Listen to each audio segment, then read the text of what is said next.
Minnesota State University Moorhead, WDAY Extra, Dragon Athletics, and Go Team Productions presents Minnesota State University Moorhead Dragons Basketball. Tonight, Minot State is here. The last weekend of the season is upon us. It's Minot tonight, Mary tomorrow night, and then it's all postseason. A good Friday night to you, and welcome inside Alex Nemzik Hall in Moorhead. My name's Steve DeStacio. It's my privilege to be with you tonight alongside my guy, Jared Bledsoe, reunited after a couple of weeks, and the Dragon women, we're used to long winning streaks this time of year. Instead, it's a Dragons losing streak, and now they might even lose their number 4 spot in a home playoff game. What's going to get them going against Minot State tonight? Obviously, it's going to take team effort, team energy. I think I put pressure on your guard play. Obviously, Peyton Boom, Megan Hintz have been phenomenal thus far this season, being consistent. I like to see the guard step it up this evening. Yeah, Carla Nelson always reminds me the Dragons lost Jackie Volker to graduation, Kylie Baravich to knee injuries, and Natalie Steichen has been asked to shoulder a lot of load. So is Sarah Jacobson, a lot of expectations on her. So can this team still put things together here late in the season to get ready for the playoffs? Absolutely. You rewind the clock, this team came in nationally ranked, so they can definitely get it going, and it'd be a great time here late February to get it going. All right, let's take a look at a couple players to watch here tonight. You just mentioned Peyton Boom. Tell us why she's special. Peyton Boom is a phenomenal athlete, as you see there, averaging over 10 points a game, getting it done efficiently, 50.5% from the field.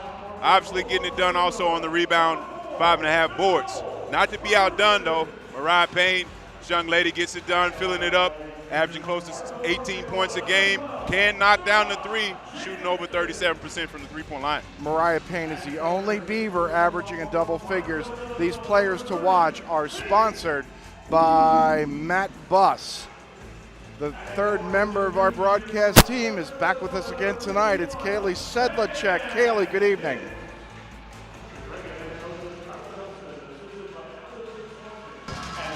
I talked to the coaches before the game. Minot coach Mark Groppe talked about how he wants to play don't give up offensive rebounds as they did last time when they played the Dragons, and Carla Nelson is worried about perimeter players and rebounding on both ends. There's that perimeter player mentioned. Jared. Wow. I must have been in the huddle there, because the perimeter play, obviously from a guard standpoint, those are things that I kind of highlight, and obviously Coach Nelson is looking for them to step up to the plate as well. So exactly or specifically what Mark Groppe's talking about, and there he is as we look at our coaches. There's Carla Nelson, and these head coaches are presented by BSN Sports, but just piggybacking off what Kaylee just reported, the Dragons had 19 offensive rebounds against Minot State a couple of months ago. That's huge when you talk about opportunities to continue to get buckets. Dragons have done a phenomenal job on the rebounding end.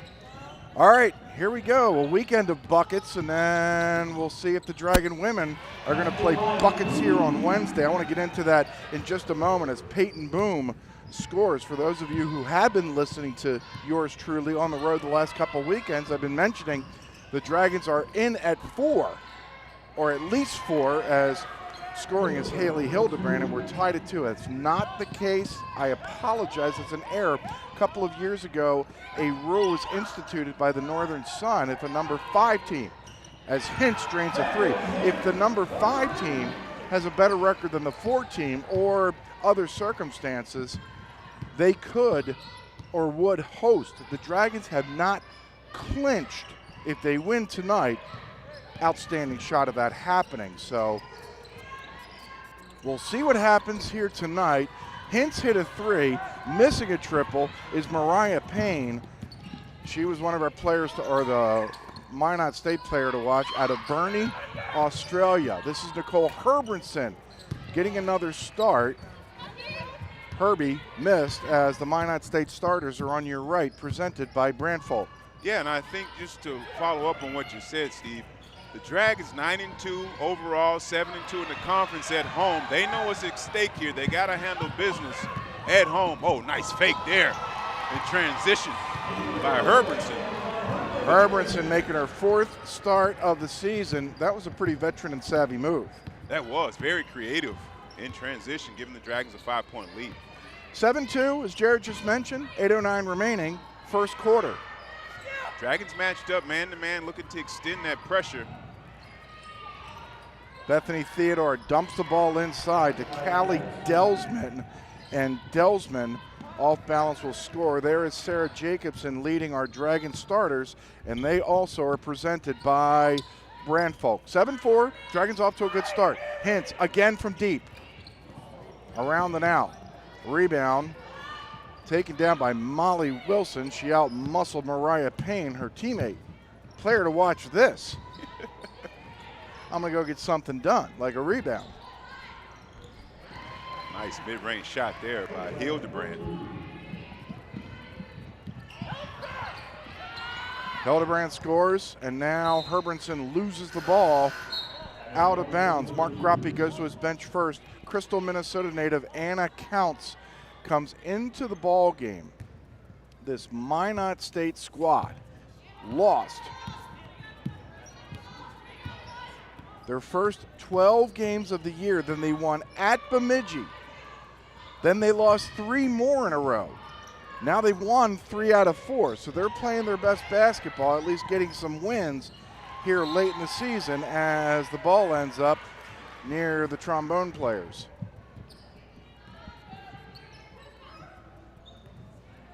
We've seen crazy stuff. We've seen 8 seeds beat 1 seeds, so I wouldn't put it past this Minot State squad. This women's squad or the men's squad that you're going to see later on tonight, they are tough. So is Peyton Boone. She scores again. I was just going to say tough. Just like Peyton Boone, our player to watch, has really stepped her game up this season. Averaging over 10 a game, the Dragons definitely look for her to add to the offensive onslaught as Minot misses that mid-range jump shot. Counts. Can't hit. Steichen to Boom again in the lane. Oh, Boom is filling it early. 11-6. The Dragons back up by a handful here at the 6:10 mark of the first quarter.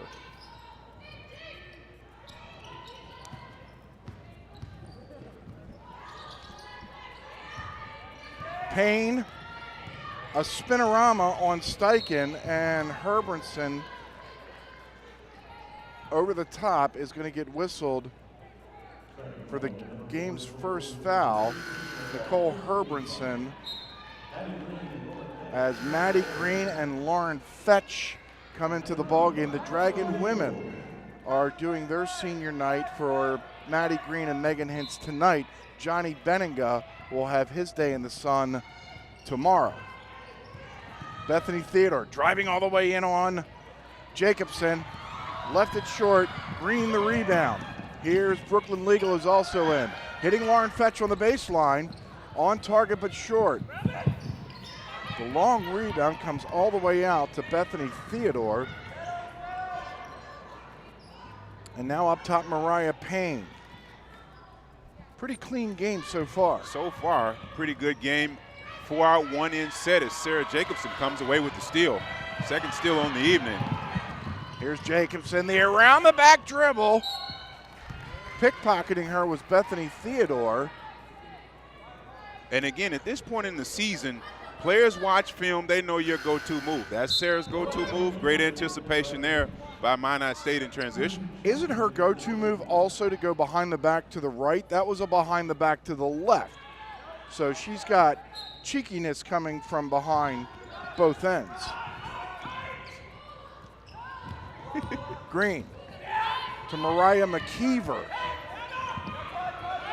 Here goes Green. Here's McKeever in front of us. No. Big time rebound there by Peyton Boone. There's one of those offensive rebounds that Mark Groppe said his squad had to clean up. Boom to the free throw line after this timeout. 4:59 remaining here in the first quarter. It's 11-6 Dragons. When you're in Moorhead while visiting family, friends, or on business, stay at the Travelodge and Suites. The Travelodge and Suites features large rooms, 2-room and whirlpool suites, guest laundry, an office for business travelers, and a meeting room for up to 50 people. Also, check out the large indoor pool. With your stay, enjoy a free deluxe continental breakfast. After you set up someone at the Travelodge and Suites, you'll want to stay there yourself. Travelodge and Suites, Highway 10 East in Moorhead. Call 233-5333. There we go. Thank you. Stay at the Microtel and Suites of Moorhead or the Travel Lodge when you visit the Fargo-Moorhead area. Both great locations close to all the amenities you need to relax and recharge, free Wi-Fi, great breakfast, and ask for MSUM rates. And the best price possible at the Microtel and the Travel Lodge and Suites of Moorhead. 11-6, and Jared Bledsoe is going to detail why right about now. We talked about the guard play, turnovers. Right now, Dragons have 2 early turnovers. Getting it inside as we expected, 4 points in the paint. We'll see if the Dragons get more production out of guard play. They've forced Minot State into 2 turnovers and then the transition play, correct? Yes. Yes. Boom, to the free throw line.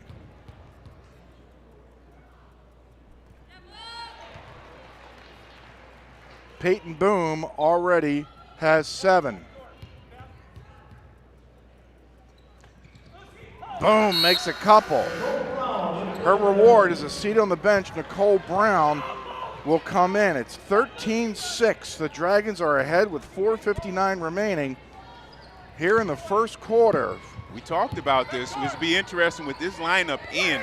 Where's the energy, effort, and points going to come? This Dragon lineup right now with Hintz and Boom on the bench. Molly Wilson on the baseline scores 13-8. Dragons still up by 5. Wilson shoots it at 44%. This is Nicole Brown at the free throw line. No. And a loose ball foul is going to get whistled against Minot State. And I think they got Molly Wilson again. Kaylee Sedlacek has a report. Kaylee, take it away. At the break, Coach Groppe was talking to his players about cleaning up the passes and cleaning up the throws that they're getting off because they're getting interrupted. So just cleaning that up and making sure they're getting in the lanes. So it sounds like he wants them just to play tighter. Better passing, better rebounding, better boxing out. Yeah, just pretty fundamental stuff. It is fundamental. At this point in the season, you kind of know where your teammate is expecting the ball, the type of passes you want to execute in your offense. So, Kelly, thank you for the report. This is Mariah McKeever trying another 3. No. Ball's volleyed into the air by Fetch. Mariah Payne grabs it. She was a gold medalist, this Payne, who has the ball right now, in a 3-on-3 Australia Youth Olympics 7 years ago. Boy, you dig deep for these stats, Steve. Digging deep. Maddie Green whistled for the foul. Maddie Green, I think she would admit, has not been playing well this second half of the year. Lost her starting spot to Peyton Boom. Here comes wholesale substitutions for the Dragons. I'm sure it would be some pretty special stuff if Green and Hintz. I mean, it's senior weekend. Senior night, sure, but it's senior weekend, and the Dragons are also playing for something here. I would think from a senior standpoint, it might even be an emotional weekend. So we'd love, like you said, to see both of those young ladies have a stellar weekend. Counts misses free throw number 1, as well as free throw number 2. Hintz with the great seal. Herbertson the rebound, Steichen the ball, 13-8. Dragons up, 3:35 left first quarter. Hintz and Steichen. Into Boom. Yes. Nice touch by Boom and great patience. 10 points for Peyton Boom.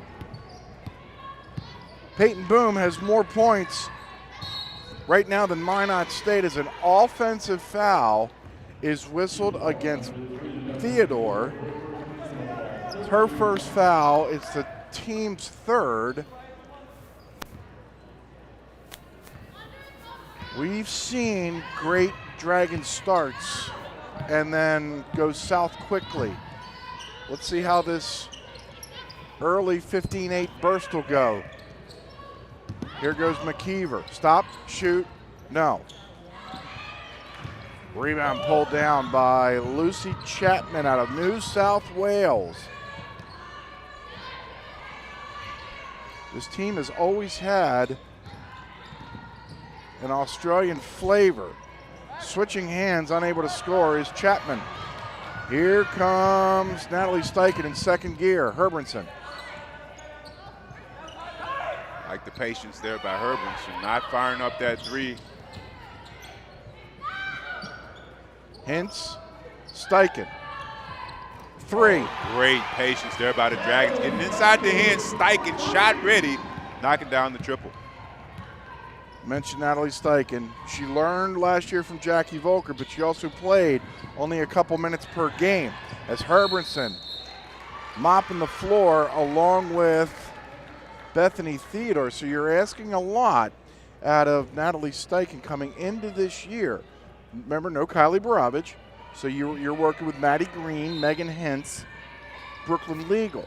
That's a hole! That's a hole! And asking a lot. Theodore, in and out. Rebound yanked down by Hintz. Here comes Steichen. Crisscrossing. Hintz. Didn't want to force. Boom. She has permission to force right now. She is in a rhythm tonight. 12 for Boom. Do you question our player to watch? We'll stay in Moorhead and ponder. It's a new stay at the Courtyard by Marriott, located just minutes from downtown Fargo, local colleges, shopping centers, and several restaurants. The Courtyard features a 24-hour fitness center, 24-hour on-site Starbucks, and our bistro restaurant and lounge open for breakfast and dinner daily. Relax in one of our 2 indoor swimming pools and hot tub. The comfort your family needs close to all the action at the Courtyard by Marriott. Visit our website or call 218-284-1000. That's 218-284-1000. All right, Jared, we're not going to get into the nuts and bolts too deep, but there you see the Dragons at 11-9. Augustana, Wayne, and Minnesota State Mankato all at 11-9. So as of right now, the Dragons would be at home on Wednesday. A win tonight would go a long, long way. Minnesota Duluth and Sioux Falls have already clinched. Well, Minnesota Duluth has at least clinched a share of the North. Sioux Falls has already clinched the South outright. Those standings were presented by Buffalo Wild Wings, where Blazing Rewards is easy as 1, 2, 3. Just go to blazingrewards.com. Boom the foul. The and one opportunity for Callie Delsman. The block underneath, but then Delsman stuck with it.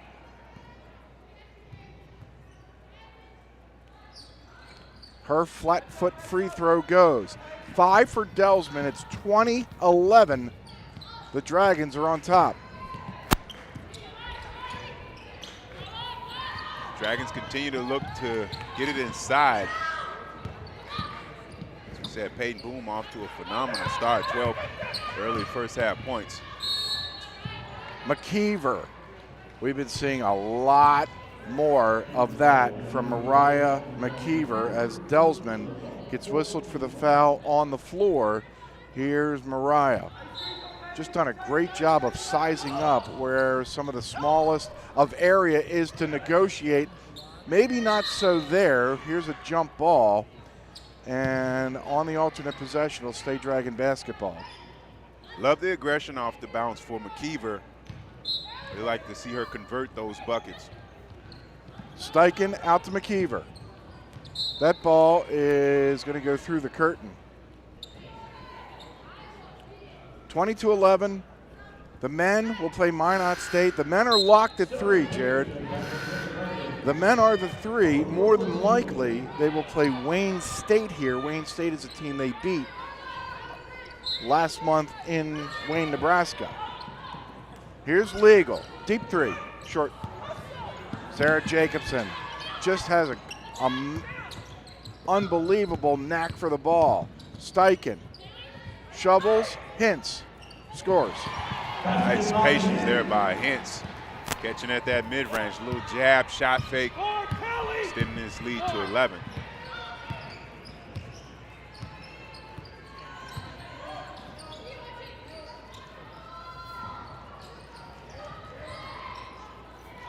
A spin move by Delsman. Jacobson comes up with it. Jacobson, the difference between the shot clock and the game clock is 3.5 seconds. Jacobson not looking to shoot. Legal is. Hintz scores and gets fouled. Great anticipation of the air ball there by Hintz, muscling up. Opportunity for a three-point play, just snatching it out of the air. Goes right into two defenders, drawing the foul. Opportunity for a three-point play for Hintz. There's Megan Hintz. A speech, language, and hearing major, an ambassador to the university.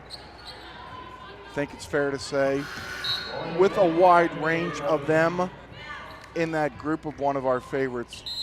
Absolutely. Of all time. There are a lot of them. They are. I'll never forget you, Katie Dorr, Jackie Dorr, Kyle Stallo, Jared Bledsoe. I can hear you crying from here. Here's Jacobson with a steal if she can find it. Fetch. Boom! In and out. That would have been the cherry on top of the sundae for Boom. She'll settle for 12 first quarter points. She has her Dragons out to a 25-11 lead. You're listening to watching live coverage of MSU Moorhead Dragon Women's Basketball on WDAY Extra. This is more than a bundle. It's more than a combo deal. It's not just stuff. This is your home, your car. And you want to give them the protection they deserve. With home and auto insurance. State Farm agents get it. It's why they're here. In Moorhead, talk to State Farm agent Dave Eggers. That's what we're looking for from Dragon fans right there. He's not on his phone. He's eating popcorn, enjoying the game with his family. Part of our fan cam, make every ATM a free ATM with a Gate City Bank checking account. You can use any ATM for free with unlimited automatic fee refunds. Visit GateCityBank.com. Gate City Bank for a better way of life. Member FDIC.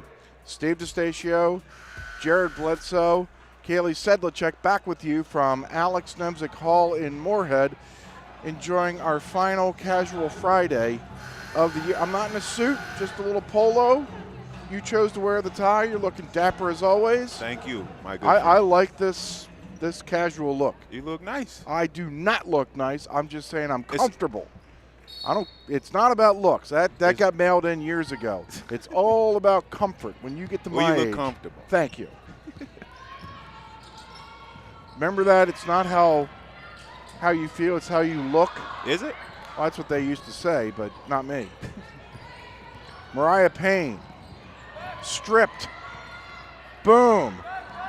Great job by the Dragons being scrappy, coming away with that loose ball. Bench looking to run. Legal's going to try again.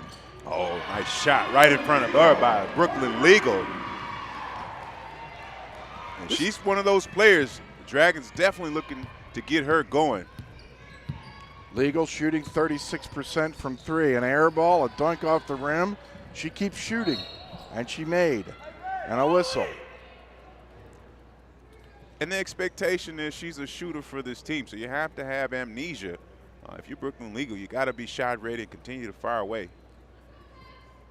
What happened? I didn't see anything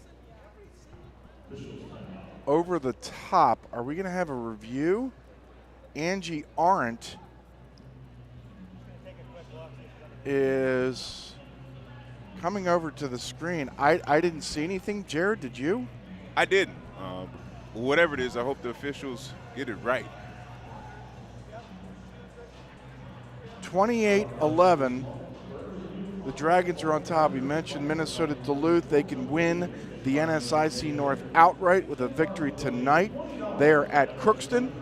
Or if St. Cloud were to lose, St. Cloud is at Bemidji in the South.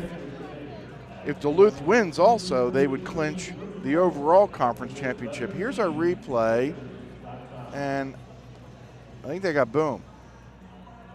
Watch Boom.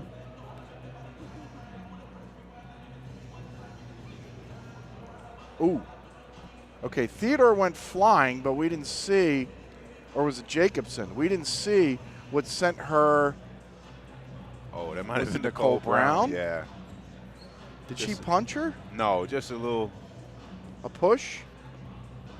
Yeah. Huh. Okay. Flagrant to you? No. Okay. No, just letting her know you can't just cut through the lane. Yeah, It didn't I look don't see malicious. flagrant. I Yeah, don't that see didn't look- flagrant. I see a helpful nudge to the right. Right. I think it's physical basketball, nothing malicious on this play. Nicole just letting her know, hey, you're not going to cut through unscathed, untouched. And I think she Theodore meant to, sold it. Yeah, yeah, exactly, Jared, honestly. And I think you at home who follow us know that not everything is dragon rose-colored glasses. It looked like she went to put her hands on her and then extended a little bit, but I don't think she sent her flying. What does that guy think? He's Mark Groppe. He doesn't look too concerned. I think he's concerned that Peyton Boom has 12 points and his team is down by 17. Absolutely. That's what I think. But this conversation is long enough to where I think they could call flagrant, or else it just would have been, no, let's go, let's play some basketball. Well, like I said, I really hope they're able to get it right. Well, you think right is not flagrant. Mark Groppe bought whatever Angie Arendt is selling, and I think that was a lot to do about nothing, to be honest. It's foul. Yeah, it was Let's the go. right call. Let's go. We got places to be. Got a men's game later on tonight. We don't have to be talking about fouls for 5 minutes. Let's play ball. Brianna Smestad out of Plymouth, Minnesota, into the ball game. They throw the ball out of bounds. Now Minot State's out of rhythm. 28-11, 9:01 remaining here in the first half. Jacobson, Boom, Fetch, Brown, and Legal are on the floor for the gray-colored. Minot switching up to a zone here. See how the Dragons handle it. Boom. Feeling Just it. shooting. Oh, my goodness. Feeling it.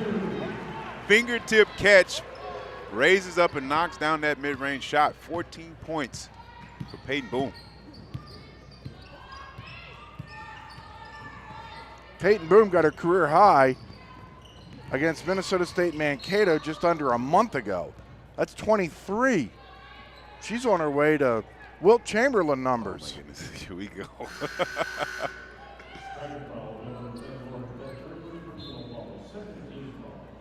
Whistle and a foul. And Herbranson,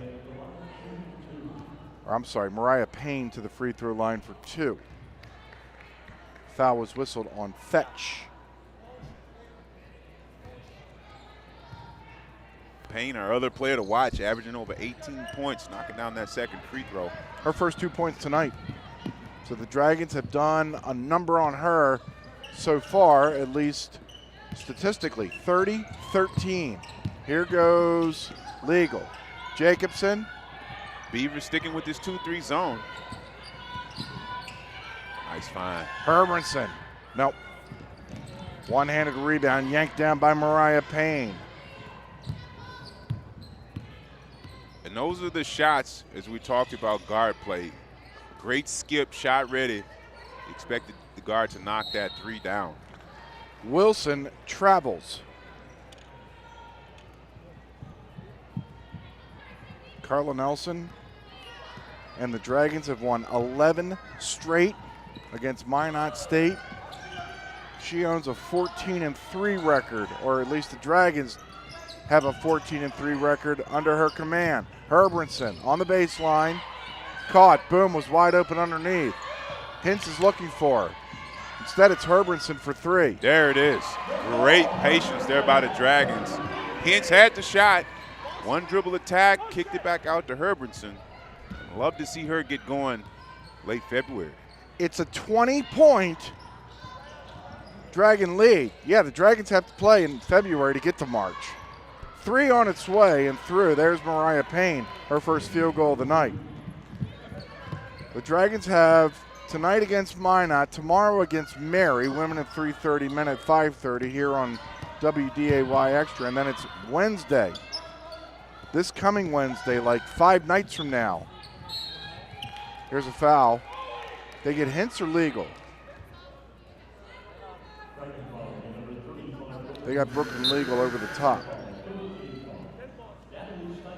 Now, if the Dragons win Wednesday, site, opponent to be determined, they'll play March basketball. And that, man. March 1st, Sunday. March Madness is amongst us. Now, see, we do things early here in the NSIC. We do February Madness. It doesn't have that same ring as, was it Brent Musburger or Jim Nance? Jim Nance toted 30 years ago. Payne rejected by Steichen, but another whistle and a foul, and it's Steichen.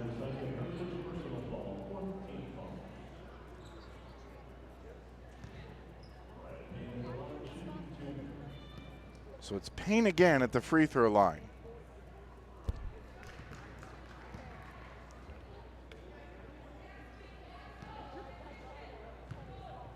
Mariah Payne, an 81% free throw shooter, is 4 for 4 tonight. 5 in a row for Minot State, 33-18, 6:20 remaining, first half. Beavers sticking with this zone. See how the Dragons attack it. Legal. No. Rebound pulled down by Molly Wilson. In some heavy traffic. Here comes Minot State. Payne in the lane. Smestad.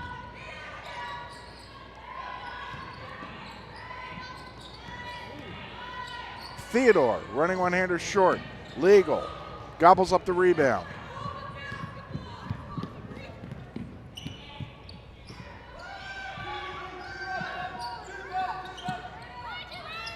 I agree with the philosophy of Mark Groppe in changing things up. The Dragons are definitely working a lot harder and not getting the easy shots since that man right there, Groppe, changed defenses to a zone.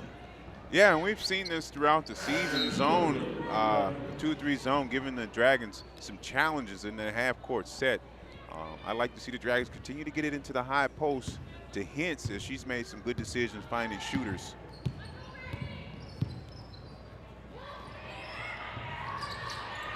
Wilson, defended by Maddie Green. This is Theodore. No. Great offensive rebound and putback by Haley Hildebrand. And it's a 7-0 Minot State run. Steichen. Mariah McKeever looks up. That touch right at the mid-range is where you want it. Not with that touch. That was Hintz's air ball, and Minot State's got a little momentum. 4:50 remaining first half. They're now down by 13.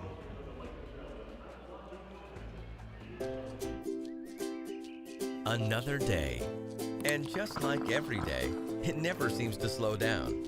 But you have a plan. Grab a cup, grab the paper, and grab a little time. Just for you. It's worth it. Don't get the paper? Just grab the phone. Call now and save up to 60% off the newsstand price. Journalists, bringing the story home every day. Jared, the official online store of the Dragons is shopmsumdragons.com with over 1,300 officially licensed items to show off your Dragon pride. That's shopmsumdragons.com. 33-20. Minot State still scored 7 in a row. What are they doing offensively that's help them try to get back into this game. A couple second chance opportunities, crashing the boards. Obviously, as you mentioned, that 2-3 zone has kind of slowed the Dragons down offensively. So I think the stops on the defensive end have kind of catered and allowed the Minot Beavers back into the game. If I'm coaching around the NSIC against these Dragons, unless 2-3 zone just isn't my team's forte, if my team is really good at the man-to-man, I'm throwing 2-3 zone because the Dragons have had issues with it. Right. And even like you said, even if it isn't your forte, you got to throw that in there. If the Dragons are, when you talk about bracket players, Herbertson knocks down a 3, which is a great sign against a zone defense. That's the zone buster right there, isn't it? Exactly. That is the zone buster. If you got perimeter players that can knock down those 3-pointers. 36-20. The lead is back up to 16. Here goes Theodore. And Payne. And some great Herbertson defense. And the Dragons come up with the ball as you see the scores from this final Friday in the regular season. Scrolling across the bottom. The score we're looking for, the only place the Dragons can go is up. They're going to finish no lower than 4th place. They could finish 3rd if they win tonight and tomorrow night and Mary were to lose. Herbertson, here's Matty Green in the lane, whistling it to McKeever. Maybe an ill-advised pass to Hintz trying to force things.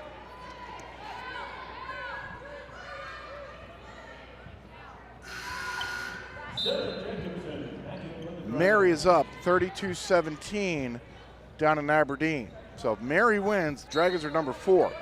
Then the question is, are they going to play at home? It used to be for the first, 18 years in this tournament as the foul gets whistled, that if you're 4 or higher, I take that back since the league expanded to 16 teams. If you're 4 or higher, you host. You host, right. And then they instituted this rule a couple years ago. Hintz to the free throw line to shoot 2. So again, the Dragons aren't guaranteed a home game yet. And if you were to ask Carla Nelson, I'm sure she wouldn't. We got to go on the road? Okay, we're going on the road. Right. It's fine. I'll play anytime, anybody, anytime, any place, anywhere. That's her philosophy. It's always been that way. And if you don't like it, tough. Coach doesn't mind suiting up, playing wherever, whenever, however. Whomever. And you love that about her. Yeah, and whomever.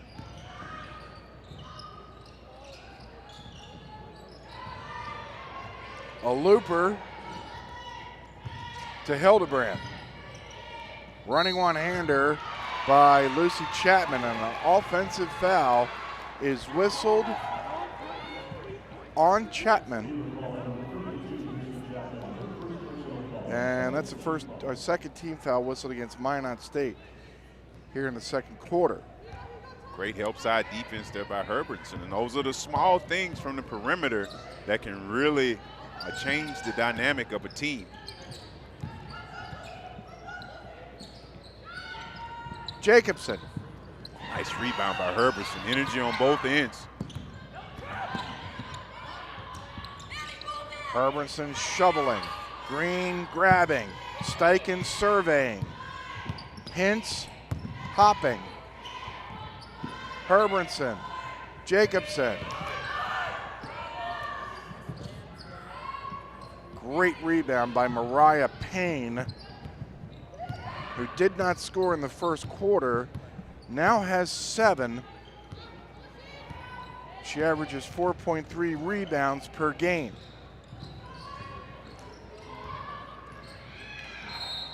Underneath, Payne's pass gets tipped out of bounds towards one of our 2 bassists playing in the band. The band is back in the building. I got a lot of band. A lot of band in my ear the last 2 weeks. I like the band. I like them to play once in a while. Not every time out. I love the band. Are you listening, St. Cloud and Duluth? Every time out. Running one-hander good. Haley Hildebrand now has 8. Every time out. Every time. And they didn't play till the whistle. They played until the ball was being dribbled again. I mean, they made. You got to love it. I don't have to love it. What else would they do? They're the band. They're there to play. All right. No? Gabby Ritchie tips the ball out of bounds. Ritchie, the 6'2 freshman from Prairie du Chien, Wisconsin. Yeah, if I had a trombone in my hand, I'd want to blow into it. What about a kazoo? Sit there. I'll play anything. Harmonica? Are you done? I'm done.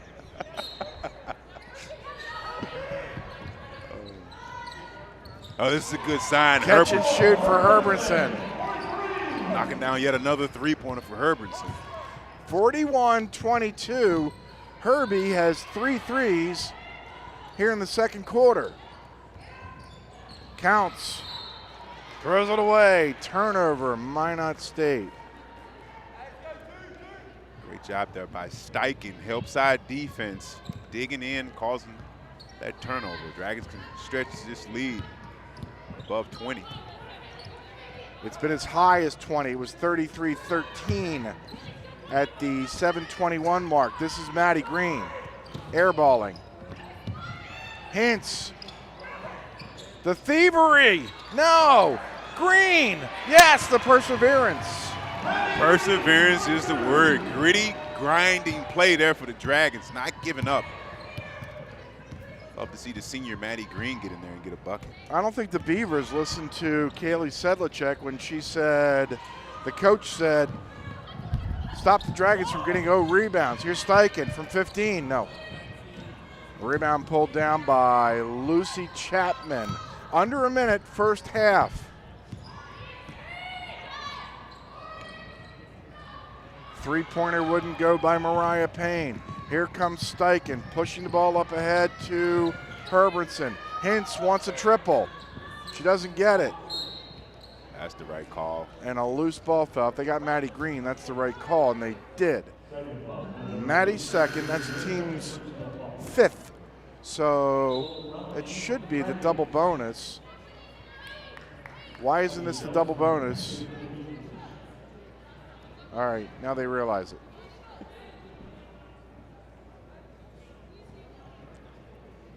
I think it's going to be Counts at the free throw line, and Counts is 0 for 2 so far from the free throw line, a 71% shooter.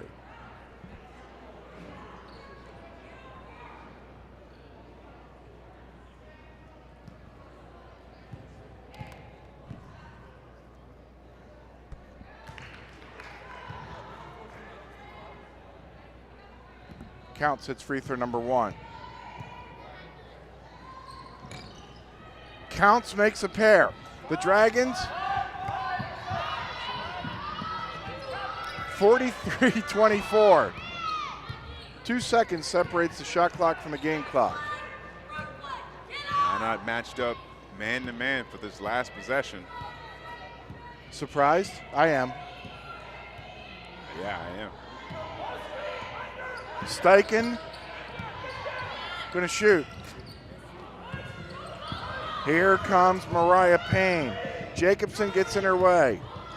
Wilson, good if it goes, off the side of the rim, and that's gonna do it for half number 1. Here on the women's side, Carla Nelson is standing by with Kaylee Sedlacek. Kaylee. Coach, you have a good lead going into half. What are you looking to bring into the second half? It's a good question. Probably another 20 minutes of play because we have not played 40 minutes of basketball for a very long time, so that would be nice to see. Thank you, Coach. I don't think Carla Nelson held back. Then again, has she ever? 43-24, the Dragons with the lead. We now invite you to stay tuned for a pretty cool halftime featuring a former Dragon football player, Nick Eklund, who is now a fighter pilot. You're watching live coverage of MSU Moorhead Dragons basketball on WDAY Extra.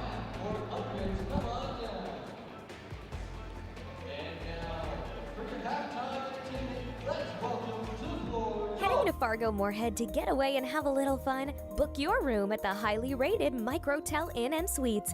It's conveniently located just off 8th Street and I-94. Clean rooms and all the amenities you need to relax and recharge after a fun day out. Plus, when you wake up, you can enjoy a free hot breakfast. What are you waiting for? Book your room today at the Microtel Inn & Suites in Moorhead. Call 218-284-4022 or visit microtelmoorhead.com.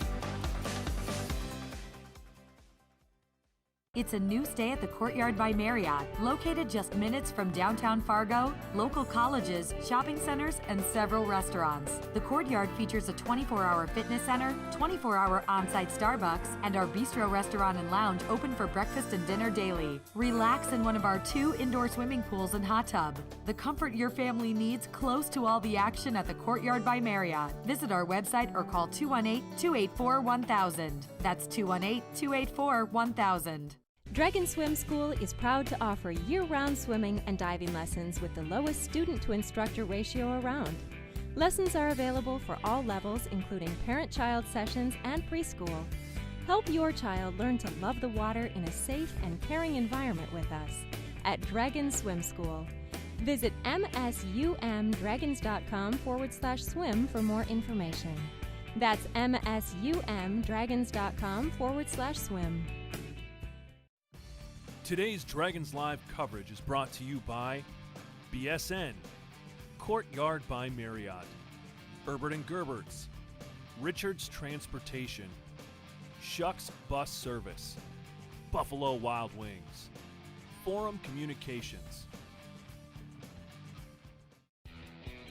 Hello everyone and welcome to the MSUM Halftime News Break. I'm your host, John Webby Webking. MSUM alums go on to do many amazing things after graduation. Teachers, nurses, business owners, biochemists, and the list goes on and on. But what about fighter pilot? MSUM Dragon football alum Nick Eklund was part of building that football program up. Now you might be able to look up and see Nick in an F-18 Hornet. Well, pretty much I knew what I wanted to do while I was in school, even in high school. I actually almost enlisted. My parents convinced me to go to college, and I'm glad I did because I ended up playing 5 years of football, and that was awesome.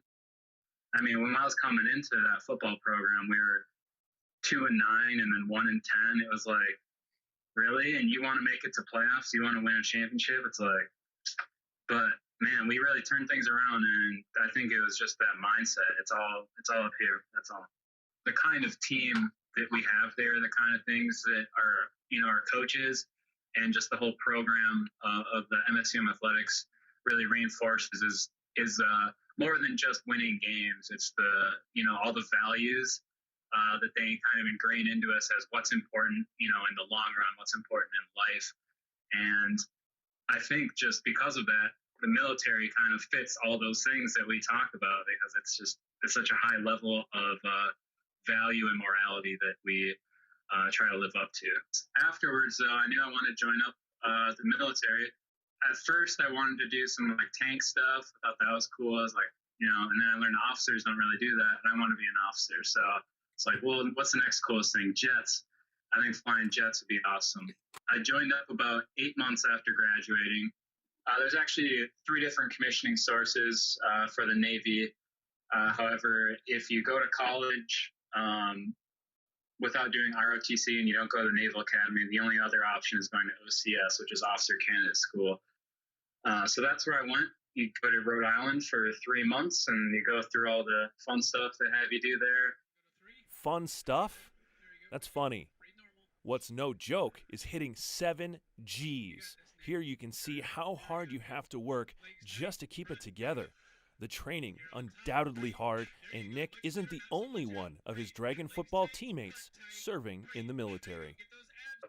We do all our training with the pilots originally, going through the Aviation Pre-Flight Indoctrination, which is called API, and that's in Pensacola, Florida. We also do our swimming survival there, which was the toughest part of training for me.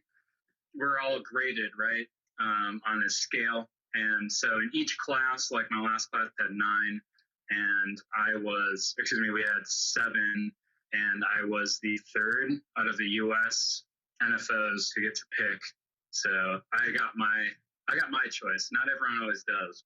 Yeah, and then I even know of a few teammates that have, I think, just to name a few, Sam Bixler and Sean Hollenkamp, former football players that are now enlisted. One's in the Army, one's in the Marine Corps.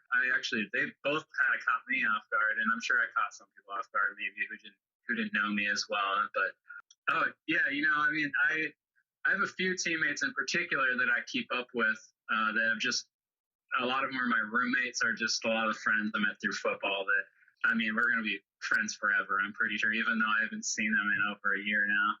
Nick, I think I can easily speak for all of us here at MSUM in saying we're incredibly proud of what you did here at MSUM and what you and your teammates are doing now for our country.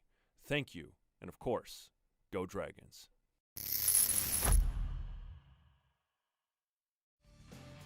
Today's Dragons Live coverage is brought to you by Matt Buss, Midco, Papa John's, State Farm Agent David Eggers, Sanford Health, Microtel, Travelodge, Affinity Plus Federal Credit Union, Gate City Bank, and Minnesota State University Moorhead.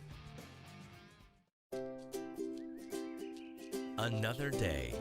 And just like every day, it never seems to slow down. But you have a plan. Grab a cup, grab the paper, and grab a little time. Just for you. It's worth it. Don't get the paper? Just grab the phone. Call now and save up to 60% off the newsstand price. Journalists, bringing the story home every day.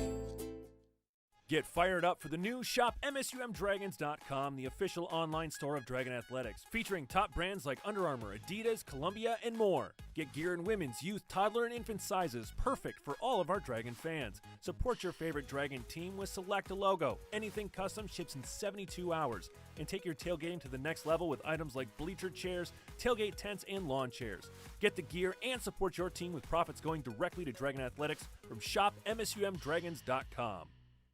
Heading to Fargo Moorhead to get away and have a little fun? Book your room at the highly rated Microtel Inn & Suites. It's conveniently located just off 8th Street and I-94. Clean rooms and all the amenities you need to relax and recharge after a fun day out.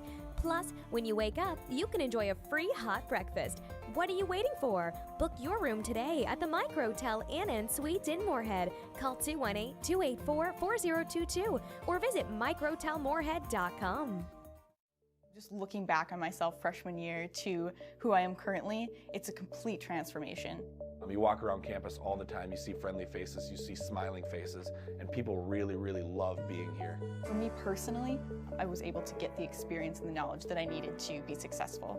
I've had a pretty long journey to get here. Went to community college, changed majors, and MSUM has transformed my life just incredibly.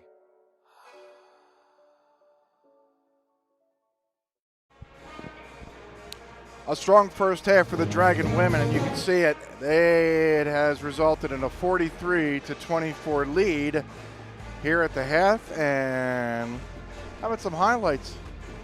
Minot State wins the opening tip. They score. It's an easy game. Actually, that tied the ball game up at 2. And then Peyton Boom. Boom, just throw it up. It's going in. That's what Peyton Boom did in the first half. One of our players to watch. So was this woman, Mariah Payne. She showed some game in the first half. Yes, can definitely score for the Beavers. I'm sure they'll be looking to get her the ball more this second half. Haley Hildebrand, Nicole Herbertson saying hello to us. And then Maddie Green, I'm telling you, look at this great offensive rebound and putback.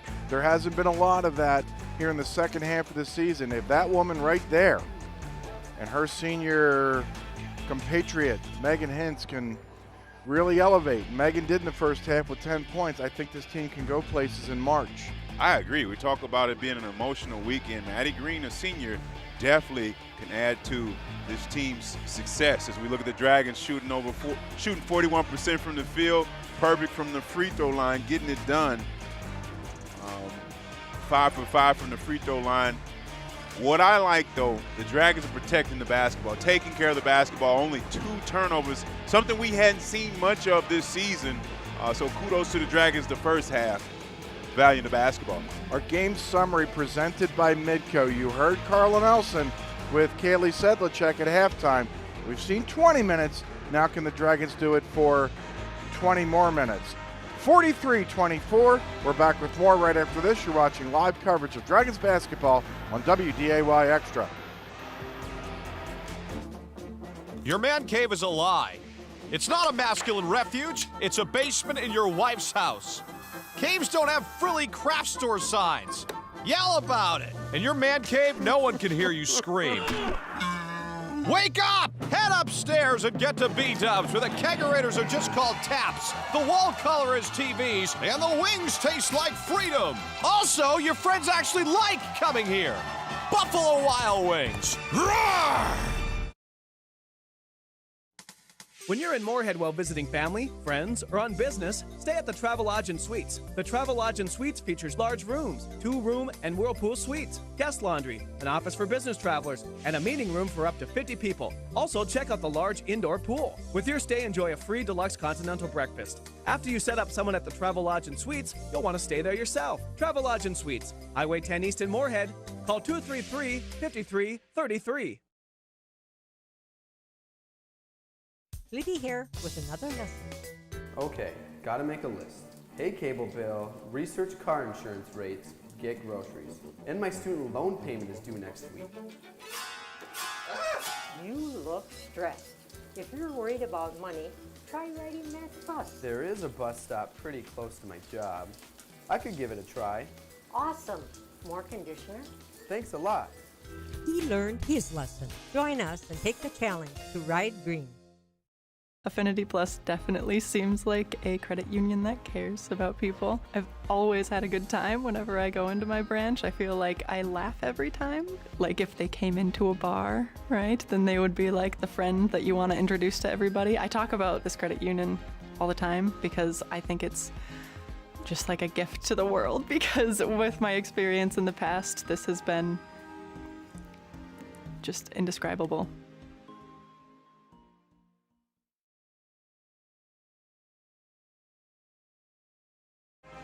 All right, 43-24 here. Let's take a quick trip around the Northern Sun. There's Mary up on Northern, 34-17.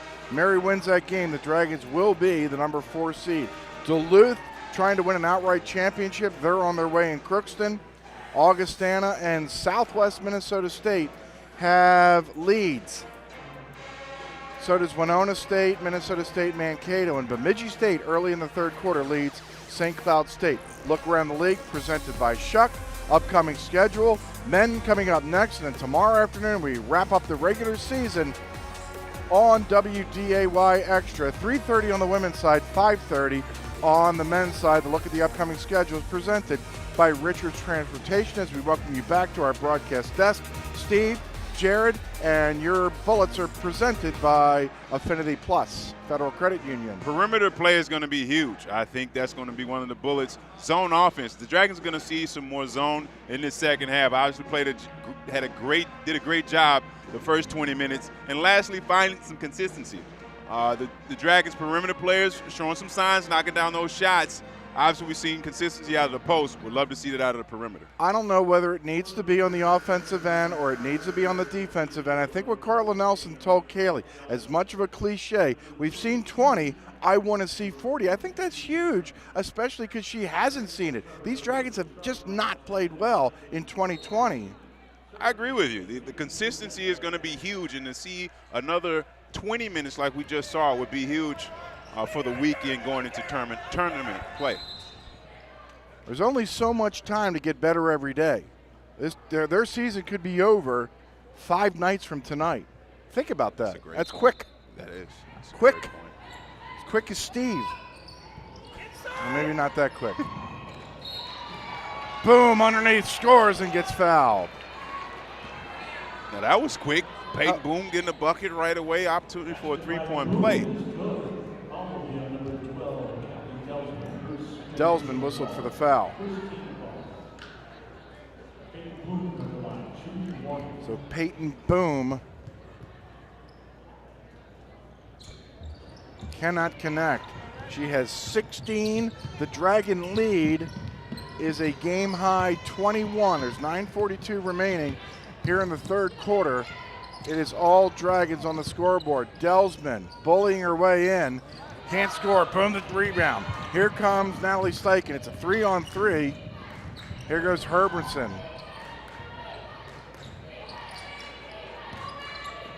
Sarah Jacobson. Around and out. Delsman the rebound.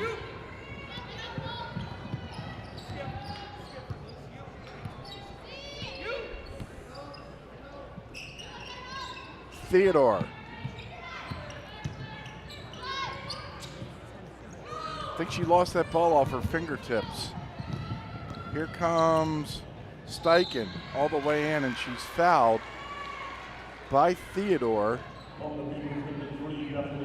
So Steichen will hit to the free throw line. This Theodore had her career high 21 points last year. It came against Frank Phillips College. Where's that located? I don't know. Frank Phillips is the petroleum mogul. Okay. Phillips 66. Yeah, okay. So obviously, or maybe not obviously, but perhaps not of Duke stature, shall we say, in basketball programs. It's 47-24. Speaking of Duke, how was your trip to Duke was good. Cameron Duke, Arena? Mike Krzyzewski says hello. 8:45 remaining here in the third quarter. Payne looping. Great defense there by the Dragons. Look at Peyton Boom. Here comes Natalie Steichen. Jacobson back to net for three. No. Rebound pulled down by Lucy Chapman. A one-on-one with Herbertson, and Herbie was great defensively. Here's Steichen. Up top, Jacobson. Herbertson, too strong. That ball goes out of bounds. So I flew down to Duke to Raleigh-Durham Sunday, right? Hour and a half of sleep. Not complaining about it. It's my birthday, feeling good with my wife. Happy belated birthday, by the way. Thank you, and got to see the acro team, my stepdaughter Sarah, on the acro team her senior year. I went to the women's game. Couple thousand people there. That was a pretty awesome atmosphere. Wow. But the men's game, and these are posted online on Facebook. We're going to watch Bethany Theodore. No. Maybe that would have gone in if she was playing Frank Phillips. But the Cameron Crazies, after the performance, yelling North Dakota in unison. Wow. Just incredible. Good stuff. That is cool. Beavers get the ball back. I don't know about you, but 10,000 people screaming your home state, and your home state is over 1,000 miles away. Pretty cool stuff, Pretty cool right? stuff. Yeah. Mariah Payne. Payne. No. Boom, the rebound. Up ahead, Herbertson.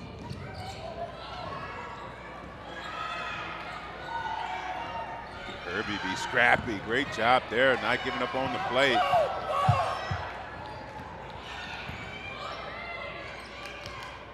Nice find. Jacobson inside to Boom. And Mark Groppy's seen enough.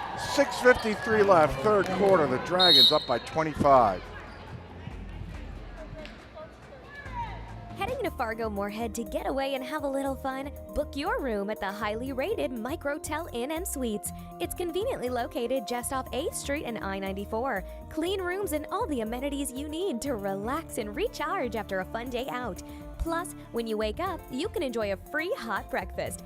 What are you waiting for? Book your room today at the Microtel Inn & Suites in Moorhead. Call 218-284-4022 or visit microtelmoorhead.com. Tonight's games are presented by the Microtel Inn & Suites by Wyndham and the Travel Lodge and Suites of Moorhead. Both great locations, close to all the amenities you need to relax and recharge. You get free Wi-Fi, a great breakfast, and ask for an MSUM rate for the best prices possible at the Microtel and Travel Lodge in Moorhead. Both quality places, both owned by our friend Ray Cavallo. No hats tonight. You didn't bring your hat? No, I did not.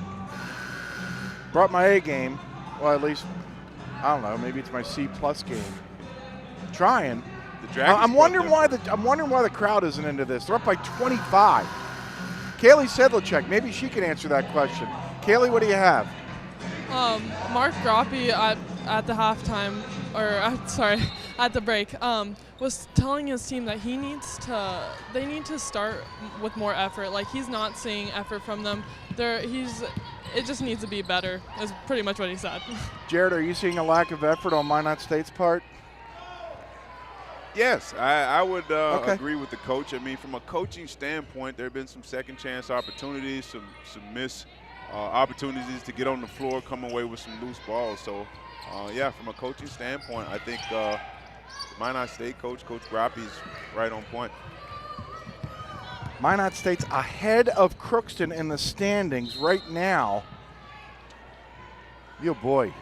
See, I always think about travel. Minot State, they're here tonight. They go to Aberdeen tomorrow. Then you go home. Then you got to turn around Tuesday. And right now they're staring straight down the barrel of a trip to Winona for the first round of the NSIC tournament if the season were to end right now. Boom, spinning, scoring, 20 for Peyton Boom. You talk about a big-time move there by Peyton Boom, a fadeaway off the block. Not sure if she works on that, but, man, that was impressive. Again, her career high, 23. Nice Pretty look by inside by Payne, and Molly Wilson wouldn't reward her. Here comes Steichen. Do they look for Boom? They do. Peyton, back to net. Great decision there by Peyton Boom, showing her maturity. Steichen knocking down the three. Boom scoring, Boom diming, Boom doing everything. Theodore, up top, Payne. A pair of Aussies. Anna counts. A little left-hand hook wouldn't go. A great steal by Jacobson. And a bad pass. Here comes Theodore. All the way in. Steichen will keep the ball alive. As getting up slowly is Chapman. Here's Hintz underneath.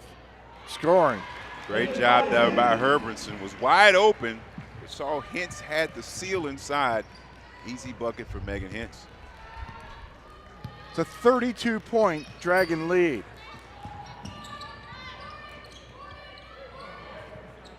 That roll is a microcosm of the night for Minot State. It just would not go down for Theodore. Boom, whistling to Steichen. Boom, couldn't come up with that Steichen pass. Chapman, no. A whistle and a foul as they get Boom or they get Hintz. Oh, they got Peyton. I thought there was a foul on Hintz. Peyton said, not me. Her team's still up by 32, though.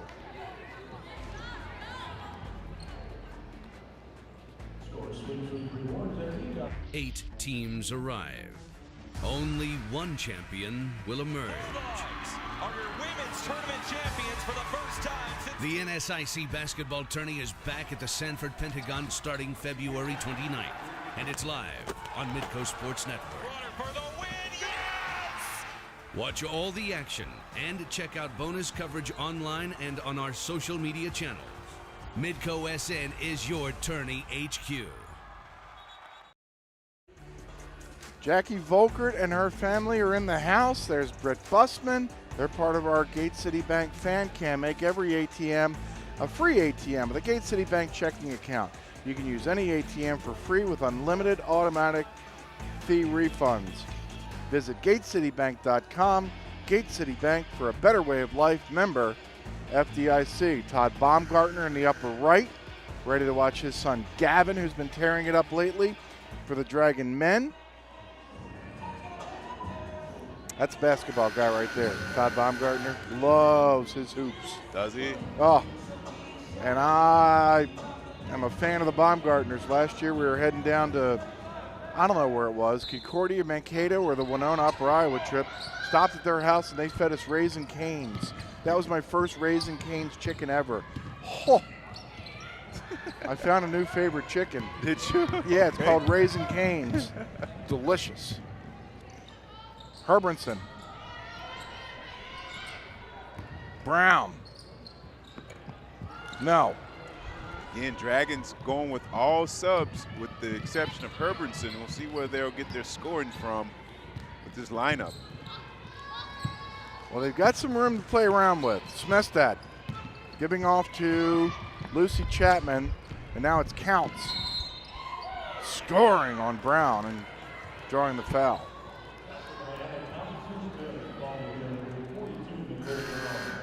Counts 2 dribbles, muscling up, drawing the foul on Nicole Brown. Opportunity to get this lead under 30.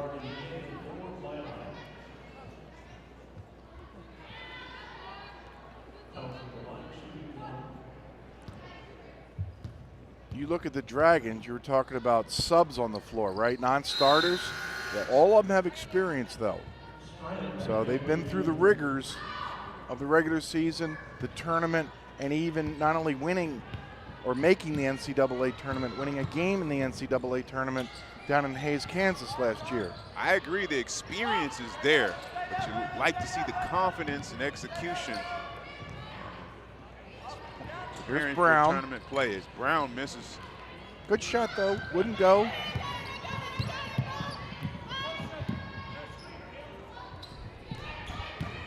Danielle Rosari, number 14, out of Clearbrook, Virginia, in the ball game. Here she is. A little pass through the lane. A shot that wouldn't fall for Haley Hildebrand, but she'll head to the free throw line to shoot 2.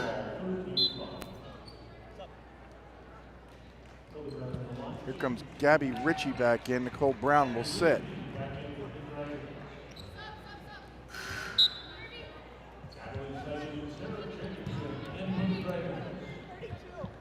Steichen and Jacobson come back in the ball game for Carla Nelson's Dragons.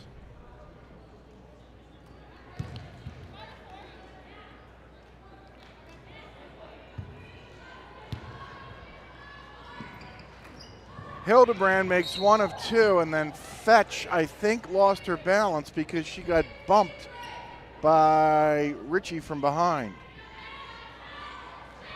Jared nods, doesn't say anything. One of the reasons why he is undisputably the best color commentator on television. 3:05 remaining, third quarter. Smestad inside to Raina Strand, and she stepped out of bounds. Nice job by Ritchie, holding her ground, forcing that turnover on the baseline.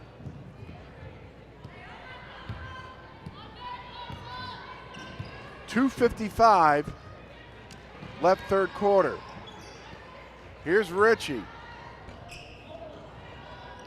Rebound pulled down by Haley Hildebrand of Minot State.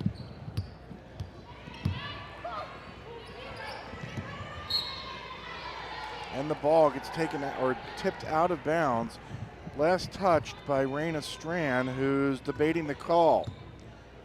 They start the fourth quarter in Aberdeen. It's the University of Mary 52, Northern State 35. The significance is,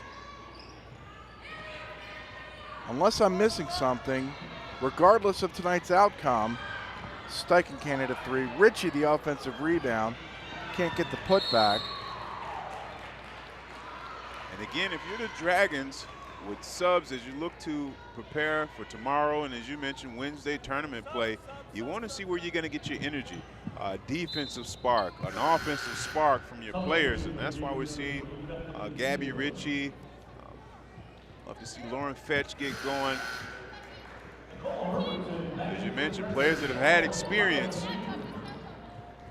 with this team. 3:03 remaining, third quarter. Augustana thumping the University of Sioux Falls, 56-36.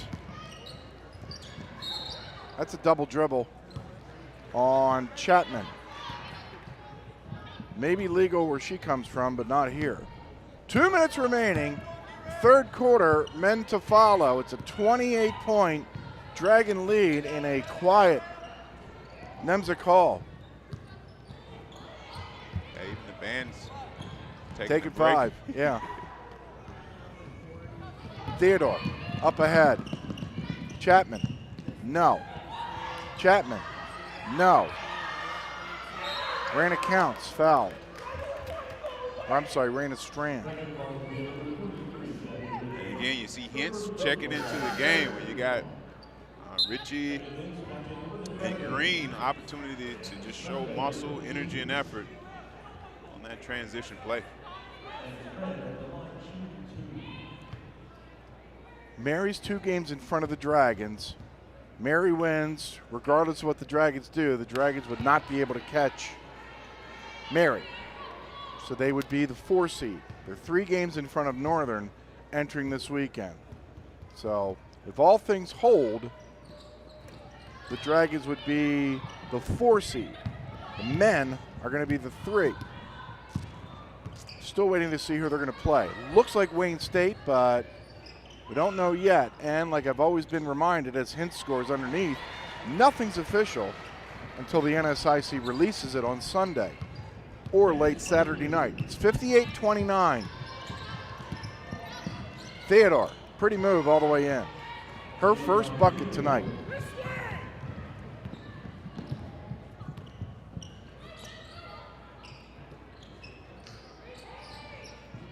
McKeever.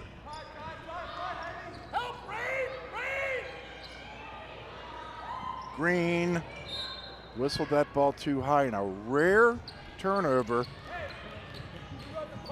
against the Dragons. You said they had 2 at halftime? They have 5 this quarter. Okay. I don't think it's been sloppy this quarter. I'm surprised to see that was their 5th turnover this quarter. I agree with you. It hadn't been a sloppy half for the Dragons, just very impressive first half. Like you said, only two miscues for the Dragons. Green, pretty move. Excellent post feed by Sarah Jacobson in transition, getting Maddie Green that point-blank range opportunity. You know what this crowd reminds me of, and this performance by the Dragons is what we're used to seeing. Just domination. Expected, yeah. Green, I don't know if she knows how much time there is. Sarah Jacobson does. 5 seconds remaining. Oh, nice touch by Sarah. End of the quarter. She scores her first 2 points of the night, and that doubles up Minot State. End of 3. The Dragons on their way to a win, up by 31. It's a new stay at the Courtyard by Marriott, located just minutes from downtown Fargo, local colleges, shopping centers, and several restaurants. The Courtyard features a 24-hour fitness center, 24-hour on-site Starbucks, and our bistro restaurant and lounge open for breakfast and dinner daily. Relax in one of our 2 indoor swimming pools and hot tub. The comfort your family needs close to all the action at the Courtyard by Marriott. Visit our website or call 218-284-1000. That's 218-284-1000. Okay, Jerry, we've been talking about this. We take a look at the standings presented by Buffalo Wild Wings. Minnesota Duluth would win the outright Northern Sun Championship here in the regular season. That will officially dethrone the Dragons. They were eliminated a while back. And then the Mary on their way to winning their 14th game. The Dragons on the way to winning their 12th. So that's why the Dragons are in 4th, and they will stay that way. Now we got to look at the Augustana, Wayne, Minnesota State, Mankato, even not Concordia, but then there's tiebreakers, so it's just a little too early to see what's going to go on. These standings are presented by Buffalo Wild Wings. Dragons doing a great job as the scoreboard shows. 19 points off of turnovers. Solid job capitalizing on the miscues for the Beavers. Kaylee Sedlacek was just in the Dragons huddle. Kaylee? Carla Nelson made it very, very, very clear to her team that they need to stop with the turnovers and connect passes more. Kaylee, thank you very much. How about more of that? Green underneath, scoring and getting fouled. Coach Nelson would love to see more of that out of her senior. Yeah, I think that's just a way of telling her team, we're up by 31, we're going to win, but you're still going to play for 10 more minutes. Exactly. She mentioned she wanted 40 minutes of what she saw the first 20 minutes of this game. Nice respond there by Maddie Green. Not sure the call here. Did they call an offensive foul? No, she got the points. Not sure what happened. There's a foul against Hintz up on the scoreboard. Maybe after the shot, Hintz got whistled for a foul as Chapman just rang home her first 3 points of the night. It's 64-34. This game has not been in doubt for a long, long time. Hintz playing catch with Steichen. Megan again. Double team, it doesn't matter as she gets fouled.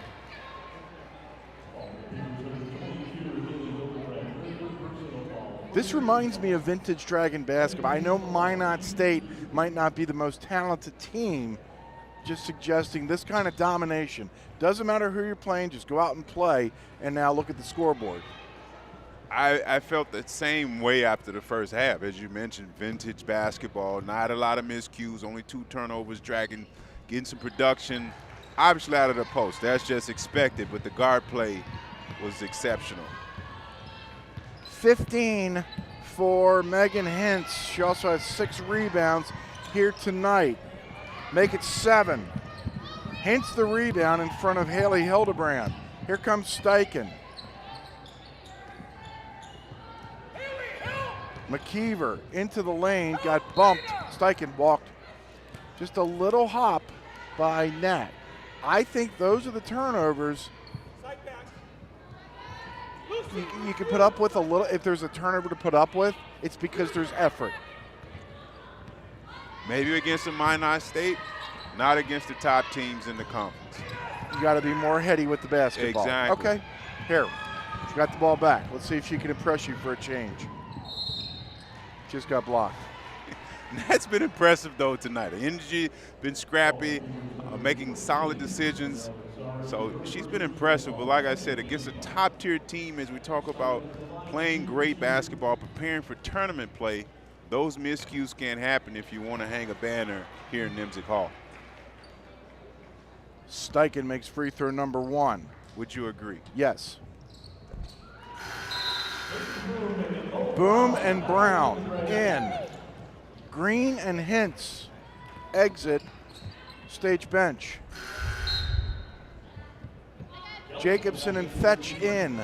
Steichen and Herbranson out.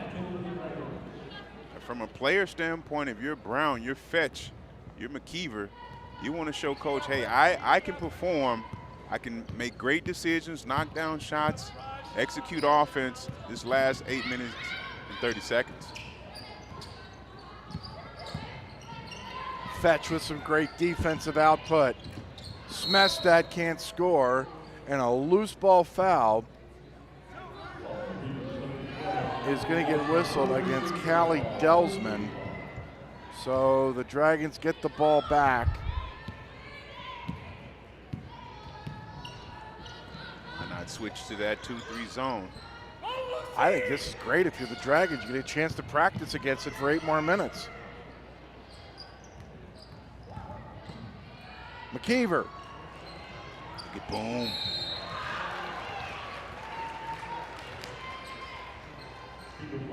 Another Delsman foul will put Peyton Boom on the free throw line to shoot 2. Either Mark Groppe ate something he shouldn't have earlier, or he's demonstrating something to his assistants. Boom misses free throw number 1. I'm going with the latter. I'll go with the latter too.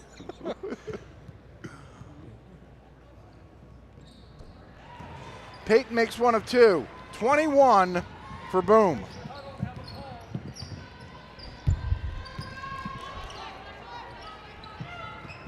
defensively, the Dragons have seen this earlier this season. Remember the game against Upper Iowa when they held the Fighting Peacocks to 32. A foul is going to be whistled on Nicole Brown. Her third, team second, and Danielle Rosari is back in the ball game for Minot State.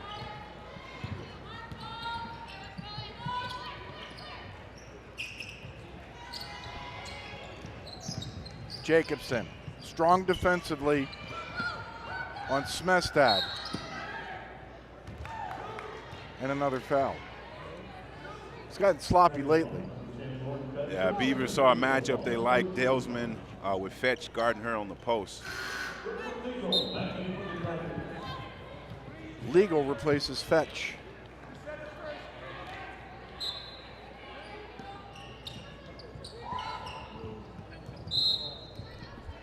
Legal, another foul.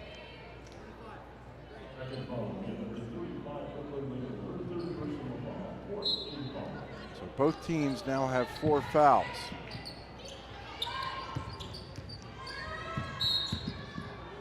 And an offensive foul. That's Delsman again. Is that her 5th? Yeah, she's done. Delsman will foul out with 7:18 left to go.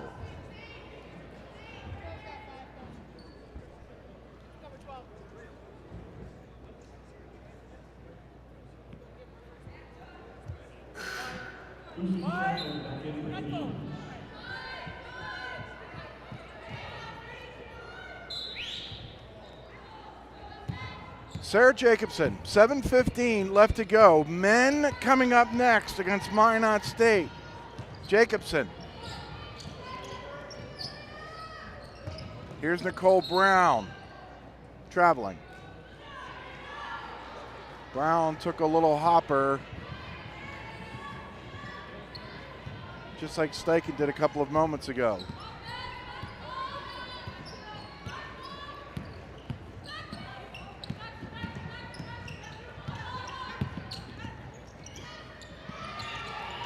Strand trying to get around Boom. Does. Her first bucket tonight. Strong move there by Strand, persistent on that play. He was executing that screen and roll action. Legal. No, and then That's the right Boom call.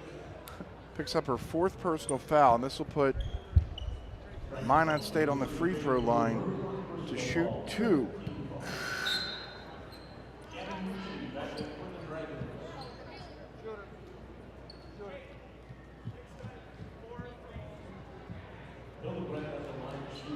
So here's Haley Hildebrand at the free throw line to shoot 2.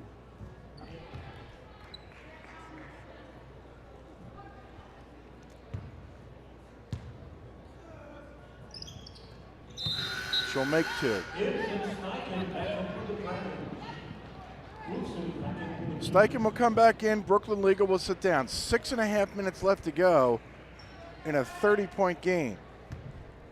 It's Ritchie, Steichen, Hintz, McKeever, and Jacobson on the floor for the Dragons. You're the Dragons. McKeever fouled. Little screen and roll action. Get McKeever going.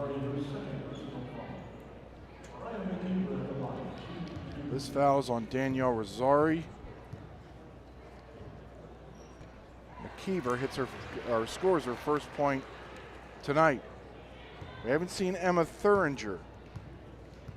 The only Dragon so far not to play. McKeever hits a pair of free throws. It's 70-38. The Dragons have matched their largest lead of 32.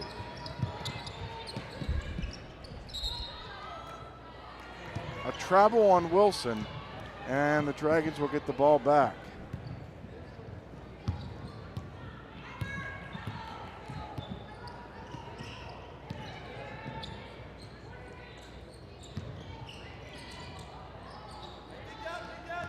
Hintz on the baseline. Blocked by Counts, saved by Steichen, but she was on the baseline and out of bounds.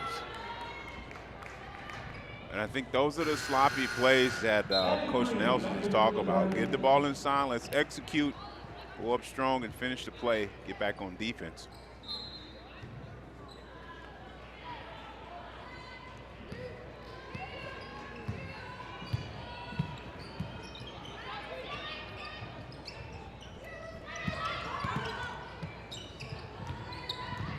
Strand threw the ball right to Gabby Ritchie. Here comes Steichen. Another foul.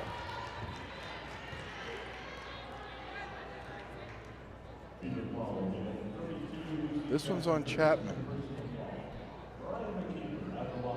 So it's Mariah McKeever back at the free throw line to shoot 2.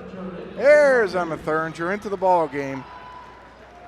Number 3, the 5'10" sophomore out of Worthington, Minnesota.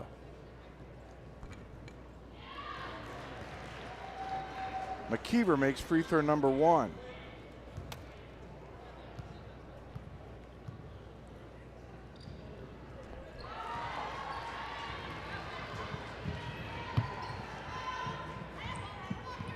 (72-38).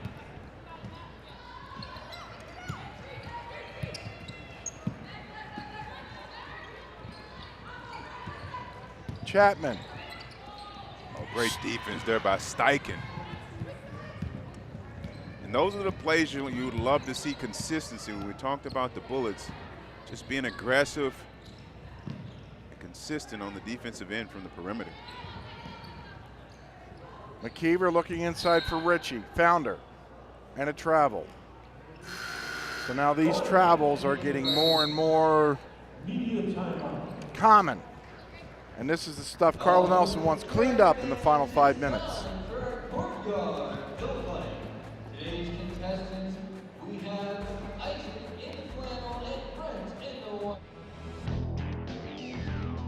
Exceeding expectations. Getting better every day. It doesn't happen by chance. Preparation pays off. So the only question to ask yourself is, am I better today than I was yesterday? Exceed yesterday.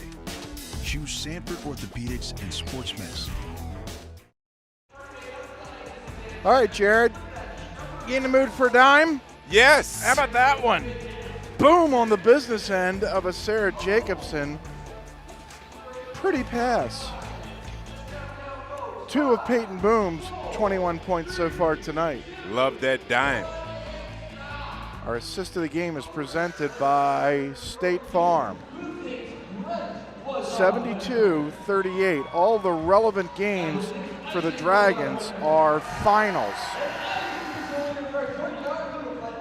Winona State lost to Concordia St. Paul. Augustana won against Sioux Falls. Augustana tomorrow night plays Wayne. Great anticipation there by Lauren Fetch.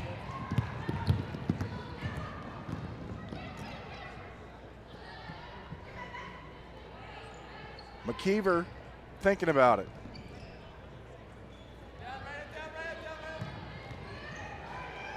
Green, another turnover. Carla Nelson puts her head in her hands. It's exactly what she's not looking for. And the turnovers have really piled up against the Dragons. They're going to win this game by a pretty significant amount, only because Minot State's doing some of that too. Agreed. And then at this point, you talk about some of the things, the experience, understanding spacing, understanding personnel, knowing where your teammate is on the floor, setting them up for success. Those are the type of things that coach is looking for at this point in the game. Thuringer traveled.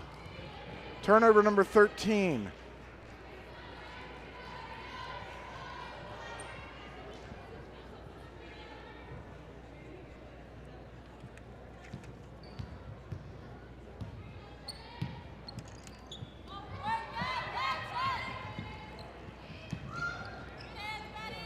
Chapman. Nice deflection there by Maddie Green, being active. Lazari. Step back three wouldn't go. Rebound grab by Emma Thuringer. Here comes Fetch. 3:33 left to go. Green, no, but fouled. Love the aggression, though. That was a nice aggressive move by Green on the block. Demanding the ball, getting big. Nice little spin move. Opportunity to get to it to stripe.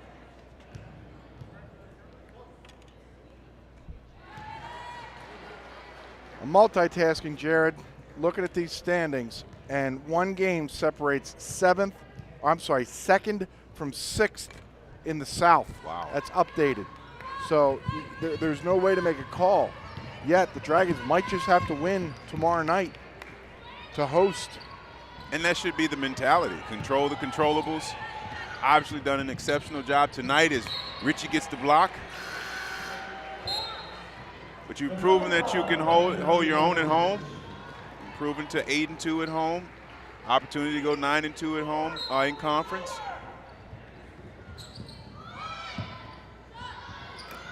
Wilson couldn't score. Brown tipped the ball out of bounds. 3:07 left to go.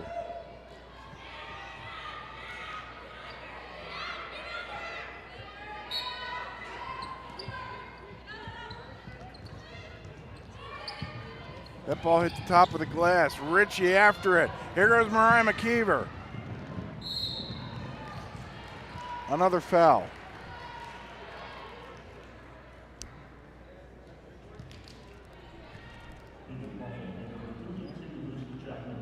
So Chapman picks up the latest foul. And Mariah McKeever will head to the free throw line.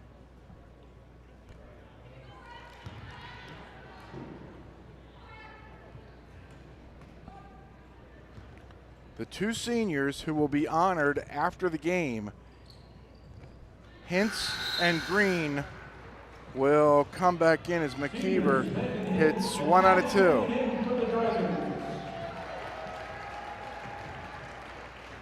So usually it's not the penultimate game where you honor your seniors. Carla Nelson decided to do it tonight. Again, Johnny Benninga will be recognized tomorrow night. All three of them have had very good careers here for MSUM as Chapman, shovel shot scores. Three good people. Oh yeah, thoroughly enjoyed these young student athletes performing here at MSUM.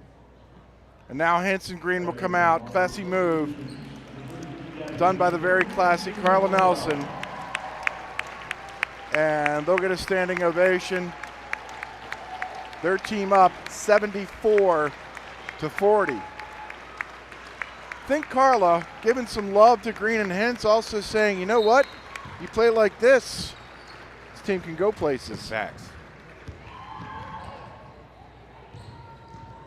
McKeever, Thuringer, Brown, Fetch, and Richie on the floor for the Dragons. Fetch scoring. Nice pull-up jump shot there by Fetch. So everybody has scored tonight for the Dragons except for Brown, Richie, and Thuringer. 2:05 left to go. The Dragons are up by 3 dozen. Chapman scores and gets fouled. Chapman's showing some signs that she can score off the bounce late here in this game.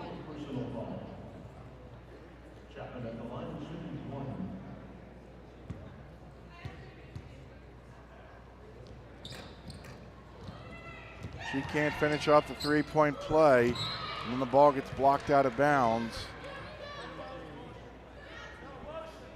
With 1:50 left to go.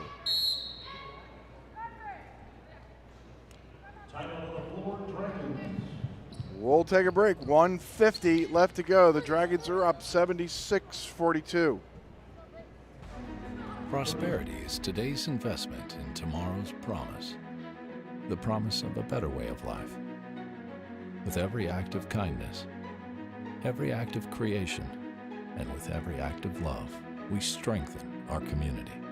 And when we stand together as a community, we accomplish the impossible. We can choose to pass through life, or we can choose to pass on a better way of life.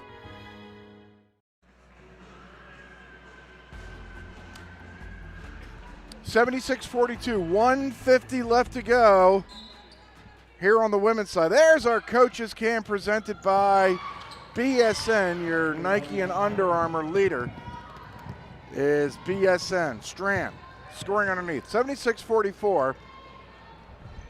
135 left to go. Here's McKeever. Couldn't score. And another foul.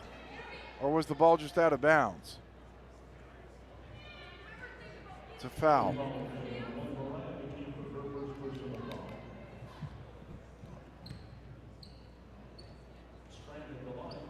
So Raina Strand will head to the free throw line.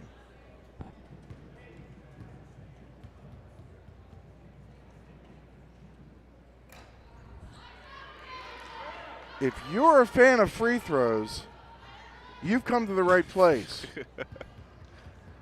You're not a fan of free throws, Steve? Strand makes one of two. 1:30 left to go.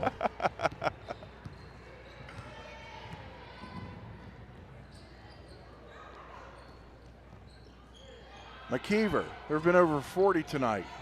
Wow. I understand it's part of the game, just maybe not 40. Brown scores. That was a decent.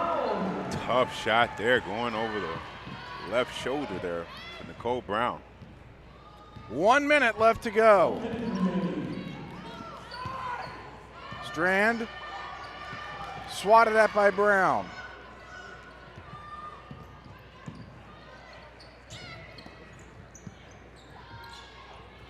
Three ball good by Smestad.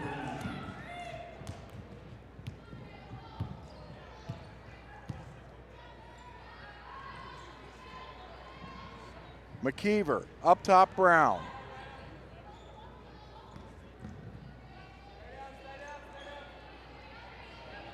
.12 on the shot clock, and now it's Brown again. No. Rebound ripped down by Molly Wilson of Minot.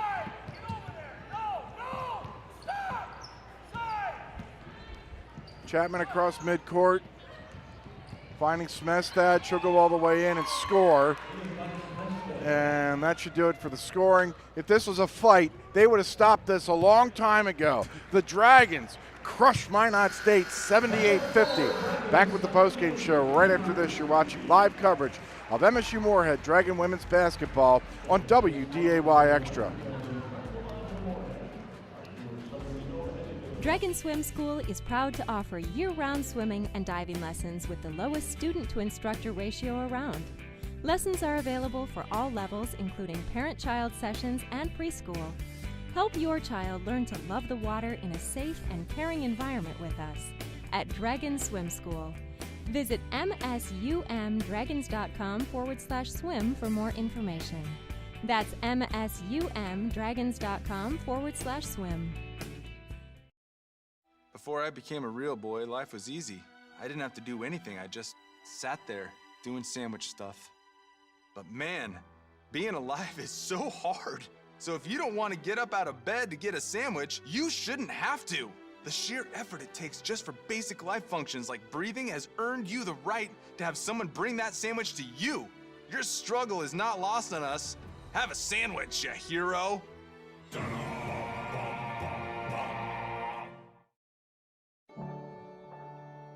First thing I do every morning when I get up is look out the window and see what the sky is doing. The neighbors kind of all know I'm into this, so I'll get calls or texts saying, oh, there's 2 eagles in the trees over here. I have a lot of relatives who live in other parts of the state, and they see them on TV, and it always kind of makes them feel like they're connected. Keep an eye on the sky and be ready. You never know what might show up. Just looking back on myself freshman year to who I am currently, it's a complete transformation. You walk around campus all the time, you see friendly faces, you see smiling faces, and people really, really love being here. For me personally, I was able to get the experience and the knowledge that I needed to be successful. I've had a pretty long journey to get here. Went to community college, changed majors, and MSUM has transformed my life just incredibly.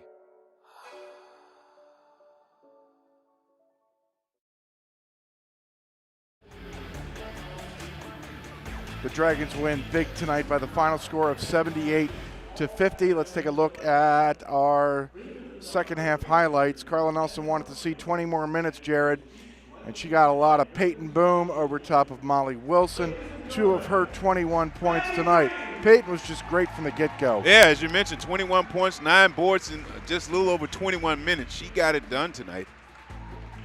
Driving inside, Bethany Theodore for Minot State. She had 2 buckets in this ball game. Sarah Jacobson driving all the way in. Sarah wasn't great tonight, but didn't need to be great tonight. We're still waiting for that breakout Sarah Jacobson game. Maybe it'll be tomorrow night. Maybe. I'll stay tuned. Nicole Brown all the way in. She scores, and the Dragons win it easily by the final score of 78-50. We take a look at these final stats, and this doesn't show a lot of it. Maybe that lower right-hand number is the one that is going to bother Carla Nelson the most tonight. Absolutely. 11 second-half turnovers, but kudos to the Dragons, forcing 21 turnovers, keeping the Beavers to just a little over 27% from the three-point line.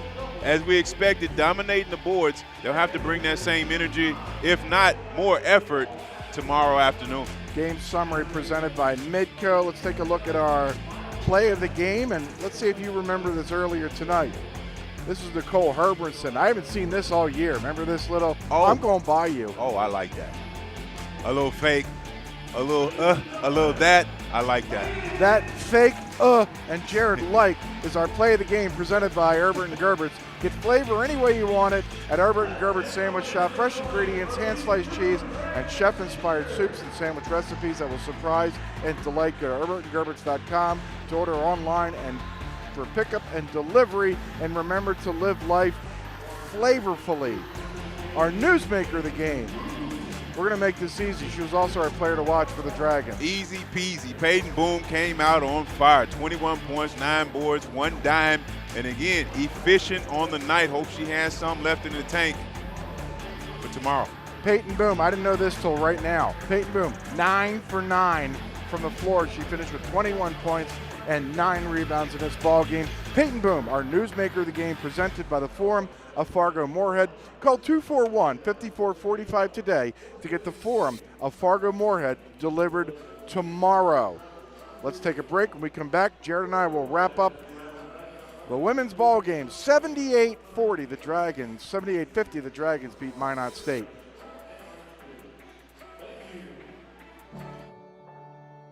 First thing I do every morning when I get up is look out the window and see what the sky is doing. The neighbors kind of all know I'm into this, so I'll get calls or texts saying, oh, there's 2 eagles in the trees over here. I have a lot of relatives who live in other parts of the state, and they see them on TV, and it always kind of makes them feel like they're connected. Keep an eye on the sky and be ready. You never know what might show up. Just looking back on myself freshman year to who I am currently, it's a complete transformation.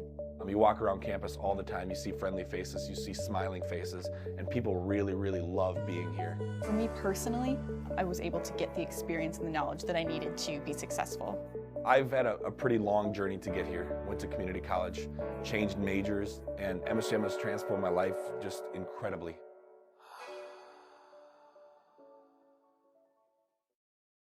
At Red Rock Ford, we're committed to giving you the best experience around. We've got the biggest inventory, including the largest truck inventory between Fargo and Billings. Top dollar for trade-ins with no games and no gimmicks. Our Red Rock Extra warranty on both new and used vehicles. And of course, rock bottom prices. They're the best, guaranteed. That's our rock solid Red Rock commitment to you. So give us a try. You'll quickly find that Red Rock Ford is truly your truck headquarters.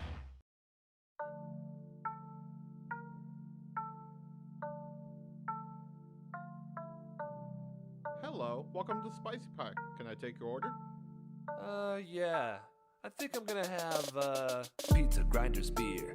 Pizza Grinders beer. What other reason would I be here if never Pizza Grinders beer? I need those grinders for my appetite. That beer top with that frothy white. Craving for the flavor, that's when you order everything on the menu. That's Pizza Grinders beer.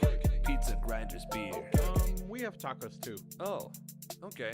Then I'll have Pizza Grinders tacos beer. Pizza Grinders tacos beer. I can't wait to make it disappear. My Pizza Grinders tacos beer. It's the mystery, the wizardry of Spicy Pie. Synergy is the best pizza in history, and they do delivery. I need that spicy pie, the only thing that can satisfy. With such great prices, that's when you order everything on the menu. Would you like dessert with that? Y'all have dessert too?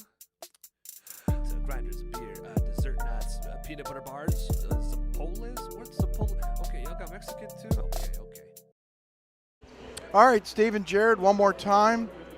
The University of Mary beats Northern State, so Mary will be the 3. The Dragons will be the 4 in the upcoming tournament. Minnesota Duluth wins the outright Northern Sun Championship here in the regular season and the North, 83-59 up in Crookston. Southwest beats Wayne to muddle up the standings even more down in the Southland. How about Augustana putting a thump on crosstown rival, the University of Sioux Falls? Concordia St. Paul beats Winona State 66-47. Mankato beats Upper, and Bemidji State beats St. Cloud State. The look around the league presented by the Shuck Bus Service. Again, our upcoming schedule. The men coming up in about 15 minutes from now. And then tomorrow afternoon, Jared and I will wrap up the regular season, 3:30 on the women's side, 5:30 on the men's side against the University of Mary. And then this coming Wednesday night, we know the men will be here for the first round of the NSIC tournament. The question now is, will the women be here to look at the upcoming schedule presented by Richard? So now we know tomorrow night has a lot more meaning than it did coming into tonight.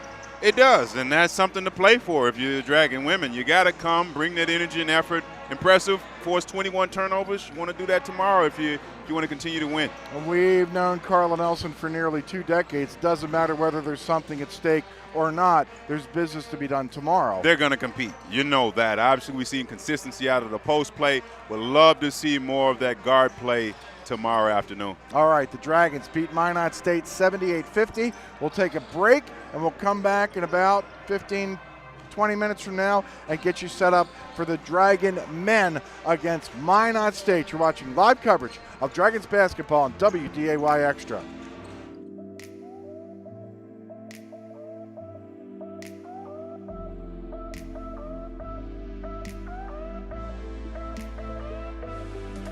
When you're in Moorhead while visiting family, friends, or on business, stay at the Travelodge and Suites. The Travelodge and Suites features large rooms, 2-room and whirlpool suites, guest laundry, an office for business travelers, and a meeting room for up to 50 people. Also, check out the large indoor pool. With your stay, enjoy a free deluxe continental breakfast. After you set up someone at the Travelodge and Suites, you'll want to stay there yourself. Travelodge and Suites, Highway 10 East in Moorhead. Call 233-5333.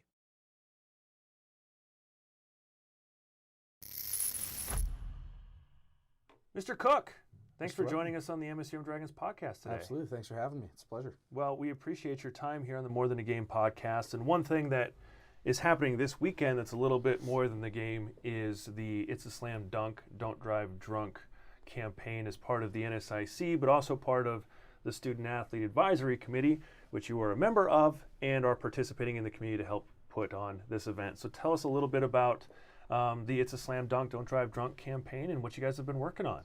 So It's a Slam Dunk, Don't Drive Drunk started 8 years ago.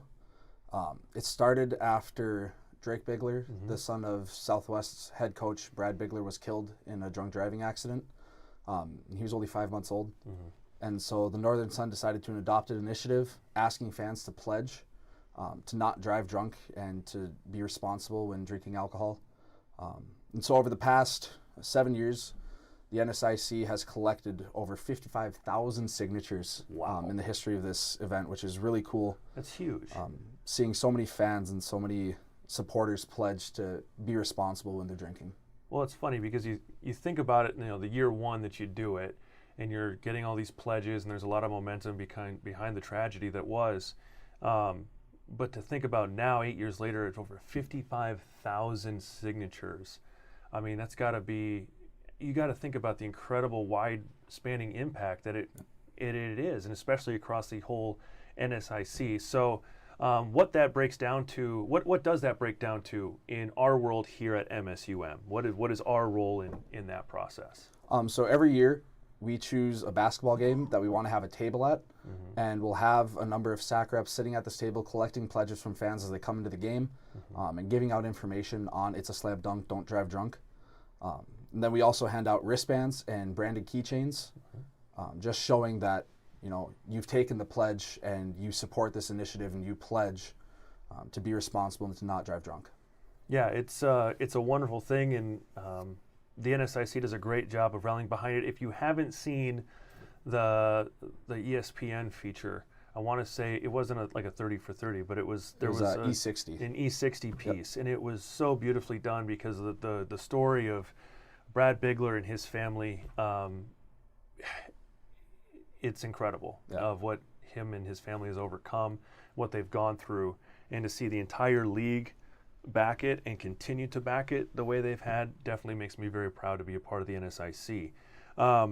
You are a part of, I want to say, of SAC, this committee specifically. Yep. So what's it like to be on the Student Athlete Advisory Committee that's helping all the student athletes engage in a bunch of different things and not just the It's a Slam Dunk, Don't Drive Drunk campaign? Being on SAC is a really cool opportunity because you've been chosen by either your fellow athletes or your coaches as somebody they feel would represent the team well, and be a voice for the team and voicing concerns, asking for various things, or just helping out in the community and getting our teams involved in different community events. It's an absolutely incredible opportunity, not only to represent your team, but to learn leadership skills for later in life, and to help prepare your teammates and prepare events that teach them what they need to know to be successful in life. So like what? Give me some examples of some of those events or lessons or things that you've been a part of because of SAC. So last year we had professional development where we would have speakers come in and talk about financial responsibility and various things like that. Then this year I was actually fortunate to chair a committee on the Green Bandana Initiative, which was a new initiative started by the NSIC this year. It was started by Minot State, then it spread throughout the NSIC, and that is training student athletes and training students around campuses to be aware of mental health issues, how to help somebody find resources that can help them if they're in a state of crisis, and just training people how to not only help others, but to help themselves if they enter into a time of crisis. It's been an incredible opportunity. We were able to work with Safe Talk for training for MSUM. We had 35 people go through our initial training, and we're planning on expanding that this semester or maybe next fall, and hopefully getting more people involved throughout the campus. It's just been a really cool opportunity. And another initiative that I'm a part of is I'm on the committee for our It's On Us campaign, which is the NSIC's campaign against sexual violence. We're still working on some projects with that. We're looking at getting involved with Walk a Mile in Her Shoes. It's been something that we were involved in the past and kind of fell away from, but we're looking at getting involved with it again.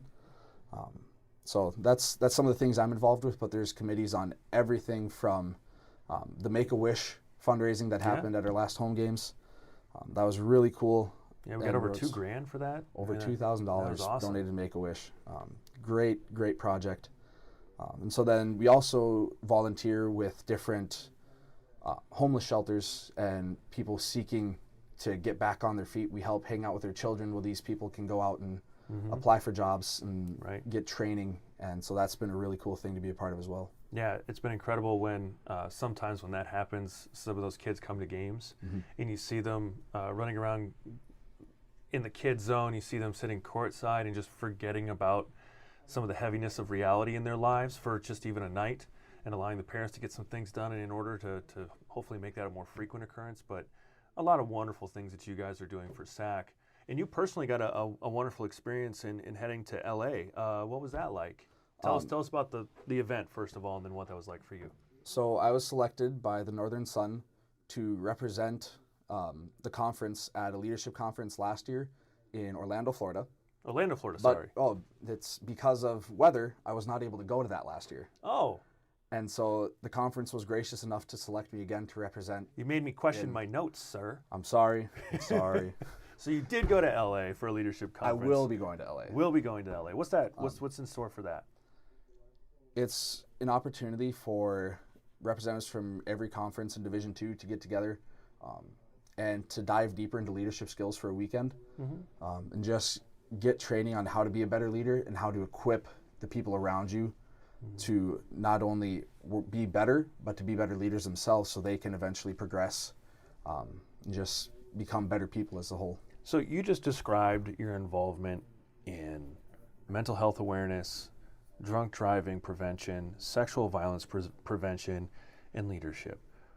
Where did this come from? I mean, were you always kind of wired this way to try to help everybody and anybody? Like, how does this happen? So, growing up, my mom is the principal of an elementary school in a lower income area of Minot, North Dakota. My dad teaches at her high school. And so I grew up hearing about the struggles of some families in my mom's school and being friends with these kids and just seeing everything that she does to help them and her commitment and her drive to ensure that everybody has the best life they could possibly have. It's something that I am really just drawn to, is if I can do something to make somebody else's life better, I 100% want to do it. I love serving people. I love seeing other people have a smile on their face. And if I can be a part of that, all the better. So the fit with SAC was a no-brainer from whoever nominated and elected you. I mean, it seems to be right up your passion zone. And the leadership thing is also interesting because, you know, you have the passion to serve, but also the passion to lead. And I don't know if those are very different in a lot of ways. But how has been a leader among your peers here, and not just serving the community around, but how has being a leader of your peers here helped your experience as a Dragon? The opportunity to be a leader within Dragon Athletics is something unlike anything I've ever been a part of, just because. Because you've had kind of an interesting experience here. Yeah. I mean, you've done a few things. So give us a quick recap, a quick like Reader's Digest version of, which you probably don't know what Reader's Digest is. Give me the quick version of kind of your story here as a Dragon. Well, first of all, why'd you come here? So initially out of high school, I went to South Dakota State. Was on the football team down there, had a couple injuries, and the coaches said I could either take a semester off and they bring me back on, or if I wanted, they would grant me a release and I could go wherever I wanted. And I knew I didn't want to take a semester off, and there was only one other school that I was interested in at the time, and that was MSUM. So right after I was granted my release, I texted Coach Murphy, I texted Coach Needham, started the conversation to get up here, came up on a couple visits, and started in the fall. I just really love the culture that Coach Lockway has built, and what he considers to be the Dragon way. It's an incredible thing to be part of, just the humility and I talk about being a servant leader. Coach Lockway exemplifies that every day. And so that was absolutely incredible to be a part of that. So I was on the team for the, would that be 2018-2019 season? And then coming into this year, I had hip surgery in January, so I spent the spring and I spent the summer recovering from hip surgery. Then in fall camp, I got a concussion. And that was my fourth concussion, my second one in 2 years. And so the doctors with the team decided that it would be in my best interest if I was done with football. I had already talked to Coach Milner and at the time Coach Stroh, the throws coach for the track team, and they were welcoming me onto the track team in the spring. So when I was told that football was no longer going to be a part of my life, I was able to just jump right into track. And I talked to Coach Milner about me being a representative of track on SAC, and he said absolutely 100%, it's great. And so it was as seamless of a transition as it could be, but losing a part of your life, I mean, football had been a part of my life for 12 years. It was tough to deal with, but having the football team and the track team both knowing my story and with how tight-knit the athletics department is, players from every team that we have talked to me, reached out to me, made sure that I was okay and that, you know, I was going to be okay with everything. And that's something that helped me realize that Dragon Athletics isn't just a bunch of teams. It's one family. It's one unit. Yeah, we like to say it is more than a game, and we look at these. Not everybody has a story. Is crazy. I'm just gonna say crazy because that is a crazy story. The injuries, the transfers, the one sport from another, the changes that you've had to go through in your experience here. Does it make you look at the athlete experience differently from what you've gone through and now how you represent all athletes as a SAC ambassador? You know, it's made me look at athletics in a whole different light. Having a sport taken away is something that I had never thought about, and a lot of people don't think about. And now I've heard many stories of different people having it happen. And so something I've learned is how I can be there to support people if injury ends their career or when they're ready to graduate and they don't know what they're going to do without their sport. Right. Being able to give them some sort of wisdom, I guess, if you could say I have any. But yeah, you've got some wisdoms. It's made me look at it in a different way and really just take each day as it comes. Each day is a blessing. You can't take anything for granted in athletics because everything can be taken away in a blink of an eye. Yeah. So it's the same thing with life. Every day is a new day, and you have to live it like it's going to be your last. You never know which one will be. And no better example than what we're talking about here for this weekend for It's a Slam Dunk, Don't Drive Drunk. You know, prayers obviously always go out to Coach Bigler around this time of year. And it's a wonderful initiative by the NSIC, championed by SAC. And, you know, now coming up with SAC and your involvement with that leadership group within Dragon Athletics, we're also hosting the SAC Summit coming up here this summer. So, we are. You know, are you excited for that? And what do we got cooking for that yet? It's early, so I know we don't have to do too much. I'm very excited for it. I was fortunate enough to go down to Aberdeen last year for the summit.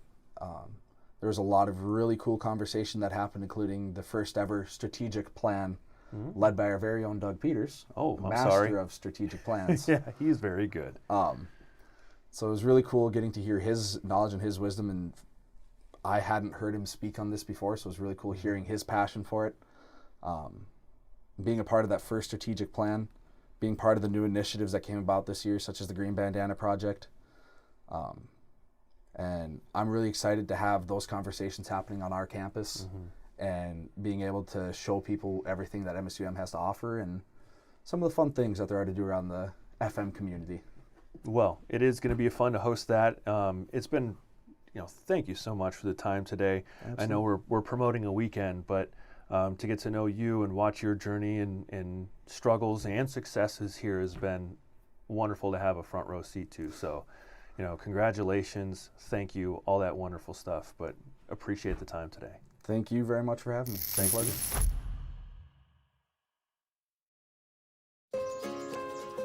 This is more than a bundle. It's more than a combo deal. It's not just stuff. This is your home, your car. And you want to give them the protection they deserve. With home and auto insurance. State Farm agents get it. It's why they're here. In Moorhead, talk to State Farm agent Dave Eggers. Another day. And just like every day, it never seems to slow down. But you have a plan. Grab a cup, grab the paper, and grab a little time. Just for you. It's worth it. Don't get the paper? Just grab the phone. Call now and save up to 60% off the newsstand price. Journalists, bringing the story home every day. Get fired up for the new Shop MSUMDragons.com, the official online store of Dragon Athletics, featuring top brands like Under Armour, Adidas, Columbia, and more. Get gear in women's, youth, toddler, and infant sizes, perfect for all of our Dragon fans. Support your favorite Dragon team with Select a logo. Anything custom ships in 72 hours. And take your tailgating to the next level with items like bleacher chairs, tailgate tents, and lawn chairs. Get the gear and support your team with profits going directly to Dragon Athletics from Shop MSUMDragons.com. It's a new stay at the Courtyard by Marriott, located just minutes from downtown Fargo, local colleges, shopping centers, and several restaurants. The Courtyard features a 24-hour fitness center, 24-hour on-site Starbucks, and our bistro restaurant and lounge open for breakfast and dinner daily. Relax in one of our 2 indoor swimming pools and hot tub. The comfort your family needs close to all the action at the Courtyard by Marriott. Visit our website or call 218-284-1000. That's 218-284-1000.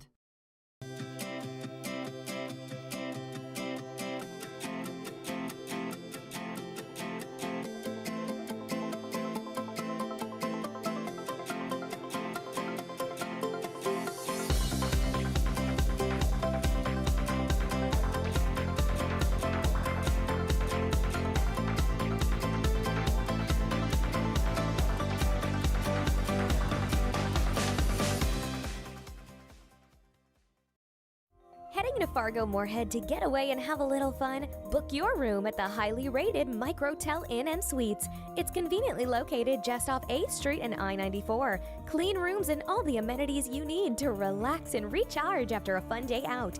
Plus, when you wake up, you can enjoy a free hot breakfast. What are you waiting for? Book your room today at the Microtel Inn & Suites in Moorhead. Call 218-284-4022 or visit microtelmoorhead.com.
This is Dragons Live.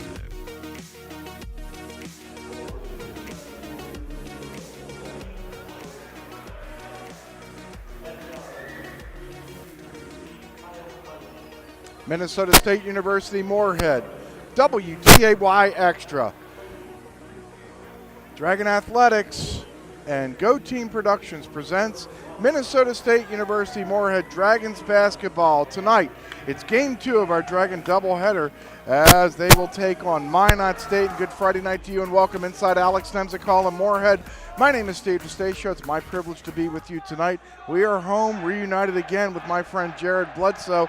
The Dragons get a good test tonight. Minot State, not great as far as the standings are concerned. They gave the Dragons a stern test 2 months ago, and I expect them to give them one tonight. You allude to this often, Steve. You can't look over any opponent, and obviously the Dragons can't overlook the Beavers tonight. Yeah, the Dragons have been playing some good basketball. I mean, 2-2 on the road. Okay, well, no, it's a feat against a couple of number 1 teams. Against Sioux Falls, Duluth, they lost to. They still beat St. Cloud and Southwest Minnesota State. They're playing well. Yes, the Dragons have won 5 out of the last 7. Obviously competed against some powerhouses in the NSIC. Again, another test, another opportunity to build momentum for the tournament. Yeah, you got the tournament looming around the corner. We mentioned this on the women's side. The Dragons locked in at number 3. We know they're going to be here Wednesday night, but what's the motivation then?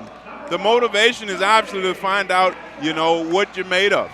Protect home court, got opportunity to get a sweep here this weekend and just get it done on both ends of the court. All right, tell me about a couple of guys named Kyle and Bryce. We talk about our players to watch. Bryce Ersfeld, we know he can light it up, averaging over 12 points a game, shooting close to 48% from the field. Tremendous job from the free throw line, so we don't want to foul him down the stretch. But Kyle Beach, not to be outdone, averaging 20 points a game, can get it done at the free throw line. Again, one of those players to watch for the Beavers tonight. Our players to watch are presented by Matt Buss. We're also going to watch Kaylee Sedlacek, who has this report. Kaylee. I talked to both coaches before the game. Minot coach is Matt Merkin, is looking to be smooth and transitioning into the defense. Coach Walthall is looking to pressure the ball and be assertive on defense. All right, there's Matt Merkin. I like this guy. I think he has one of the toughest jobs in America, much less the NSIC all the way out in Minot. And then Chad Walthall. For the Dragons, there he is. Our two head coaches are presented by BSN Sports, your Nike and Under Armour leader. Mark Riggs, Doug Vataba, and Chad Bjornson. Good officiating staff here in Moorhead for the men's game. Yeah, excited to see this tip-off here this evening. Dane Zimmer tosses it up, or gets tossed up. Cody Dwyer wins the tap, and we are underway. Good crowd here in Moorhead. Let's see if they're a little more vocal than on the women's side after they blew away Minot State. Yeah, Dragons come out matched up man-to-man, and the Beavers go inside right away. There's Bish, 2-0 Minot State. The Dragons beat Minot State 79-76. A 3-point win. The Dragons shot 53%. Zimmer inside, couldn't score. Tiptoeing in front of us, Kobe Jackson out of Tasmania. What's interesting about this, we talked about on the women's side looking for consistency on the guard play. On the men's side, we'd love to see some consistency in the post. As Zimmer missed that point-blank range shot, obviously we've seen him have some solid games this season with defense possession there inside.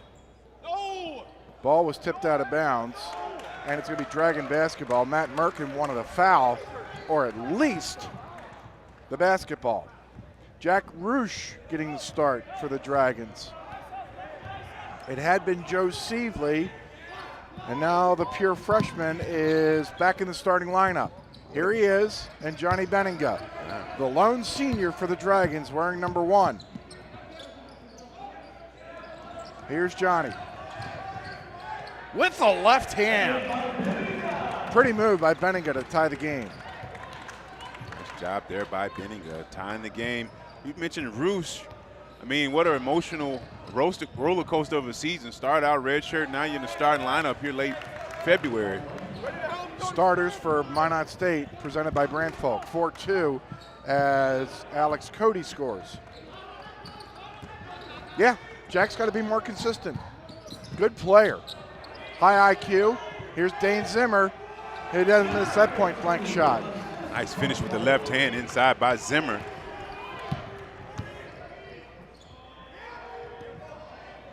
Four early. This is Max Cody. Oh, nice block. Inside to Dwyer, rejected by Zimmer. Yeah, seeing that presence early by Zimmer. Blocking and getting a clean block, no foul. Dragons looking to capitalize off that defensive possession. Baumgartner working on Kobe Jackson. This is Zimmer. Rejected or defended by Cody Dwyer. We remain level at 4. Good start to this ball game. It is an excellent start so far. Different pace, if you will, than what we just witnessed. The officials seem to be letting them play a little bit, a little more physical play, as Dwyer finishes under the hoop with the left hand. Those last 10 minutes were not fun, I'll be honest. Roosh for the lead. Big time offensive rebound there by Baumgartner. If we got any young players watching, if you saw him catch that ball, keep it high, and finish high, didn't bring it back down, great job, fundamentally sound play by Baumgartner. 6-6, here goes Kobe Jackson. Couldn't finish, Zimmer the rebound. If you like fouls and turnovers, that fourth quarter on the women's side was your cup of tea. Here comes Sam Ulrich, 6'8" sophomore out of Woodstock, Illinois. There goes Alexa Chukovic. There's Ulrich, owner of the best spectacles in the league. There he is, number 30. You'll see him in the league. Oh, here he is setting a screen. Not going to get poked in the eye. A dribble and a double dribble.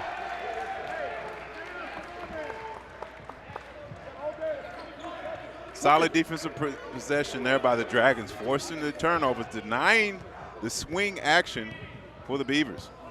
6-6, 16-14 remaining here in the first half. Kadrick Williams, first time he's touched it, isn't it? Benninga, Kadrick.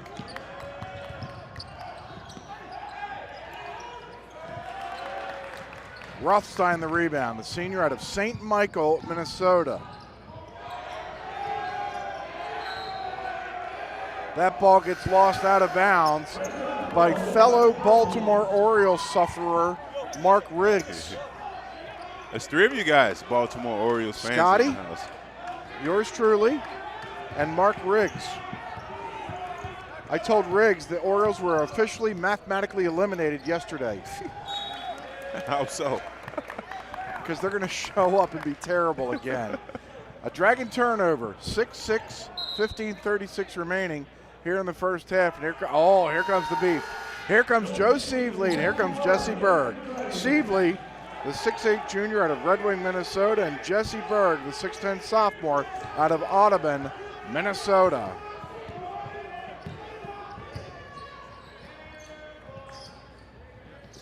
Rothstein. And now Max Cody driving and Nice scoring on hesitation Ersfeld. there by Cody. The teams have traded buckets. We've been tied at 2, 4, and 6. Minot's had 4 leads, all of 2 points. There's a foul. Jesse Berg got fouled by Ulrich. And each team has been whistled for a foul. Ulrich will sit down. Dwyer back in.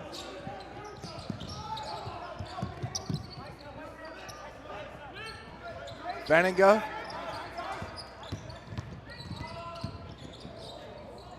Leaves Chukovic in the dust. I like that. Big time shot. I like it. Berg pulling up for 3. Jesse Berg from downtown for the first time this season. 9-8. The Dragons as Dwyer gets 2 the easy way.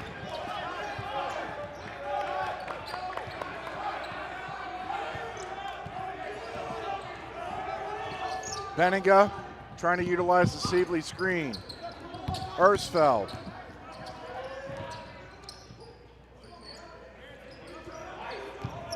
Sievely banging with Rothstein. And Rothstein and Sievely showing some mutual respect for one another after Rothstein gets whistled for the foul. 14-13 remaining in the first half. 10-9 Minot State.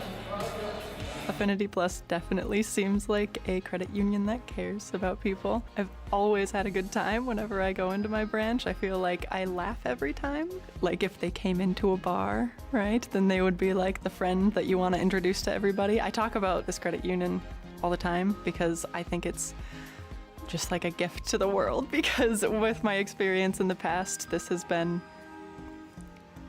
just indescribable.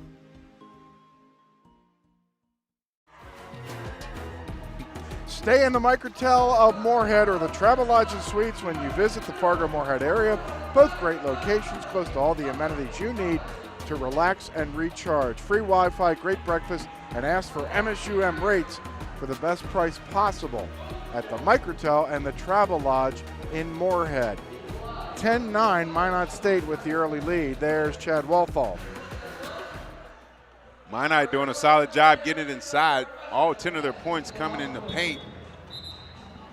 See if the Dragons can obviously find an answer as they've added Jesse Berg and Joe Sievely to the lineup. Kaylee Sedlacek was just behind that animated Chad Walthall huddle. What'd you find out, Kaylee? Coach Walthall was very animated that they need to move the ball more and make more plays in the lane. All right, so Chad Walthall, like you suggested, maybe trying to widen the lane. 10-9, Minot State as a foul is whistled.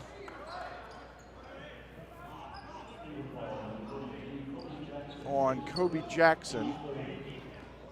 So the Dragons have the ball. Baumgartner. Nice Bring it rhythm back shot. on top. Nice rhythm shot there by Baumgartner. 11-10.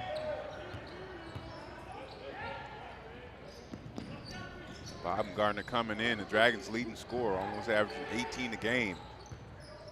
This is Max Cody in the lane. Pretty move, couldn't get it to go. Sievely, the athletic rebound. 11-10, Dragons are on top, 13:40 remaining here in the first half. Benninga.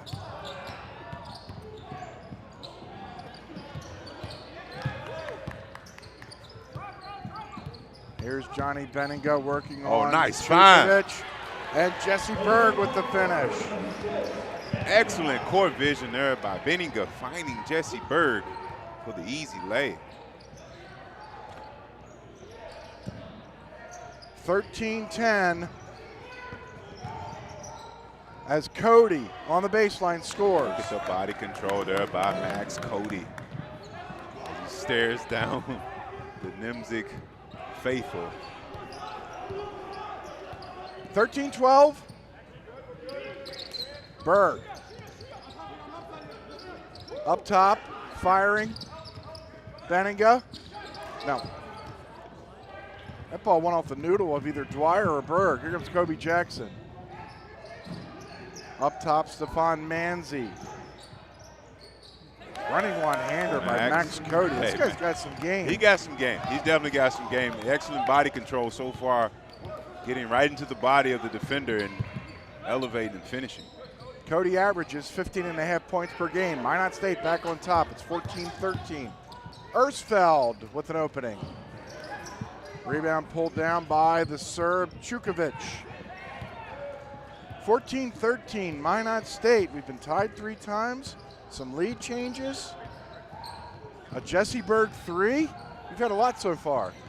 Impressed by the big man showing his range, but he's giving up buckets underneath it.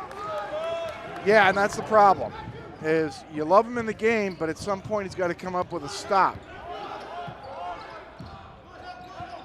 Sievely.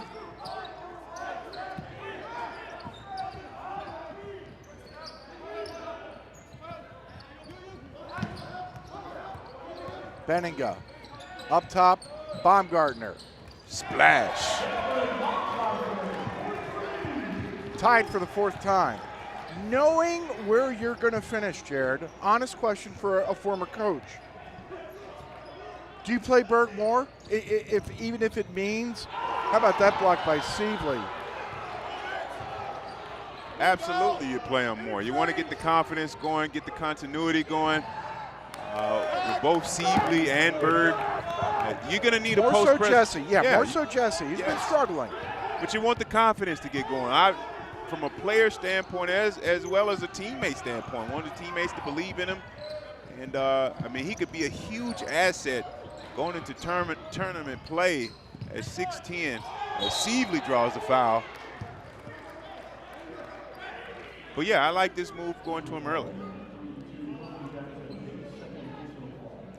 I guess specifically, if it means potentially, I want to be careful and walk delicately. Zimmer's your number 1 guy underneath right now, right? You're trying to get this guy some more playing time, some more confidence. Even if Zimmer's performing a little bit better, shall we say, as he comes in right now, do you still stick with Berg just to get the minutes, even if it means it'll be a tougher effort for the Dragons? I think you find a balance. Get where I'm saying? Yeah, I do. But I think you have to find the balance or harmony, if you will, between getting the confidence going with Berg and keeping the consistency from Zimmer, letting him know, hey, we've seen you perform. We need that consistency. But we need to get Berg going if we want to continue to play late February, early March. Ulrich couldn't score. I'm not suggesting throw. I'm not going there. I get what you're saying. Yeah, you're not saying completely go away from that. If Zimmer comes away with the offensive rebound. But you know you're going to need some depth if you want to go far in the NSIC tournament. Kadrick, the boys are playing tonight. 10 minutes remaining in a physical first quarter. Baumgartner with the ball. Baumgartner, no. Rebound by Cody. I love this pace. Not this one. Cody going to take a breath. Bumps into Zimmer. Here's Rothstein giving it up to Cody. Dane Zimmer's going to put his hard hat on. 7 on the shot clock. That ball gets tipped. Ulrich from deep. No. Rebound Kadrick. Good defensive stop that time. That was solid defensive job by the Dragons contesting that shot.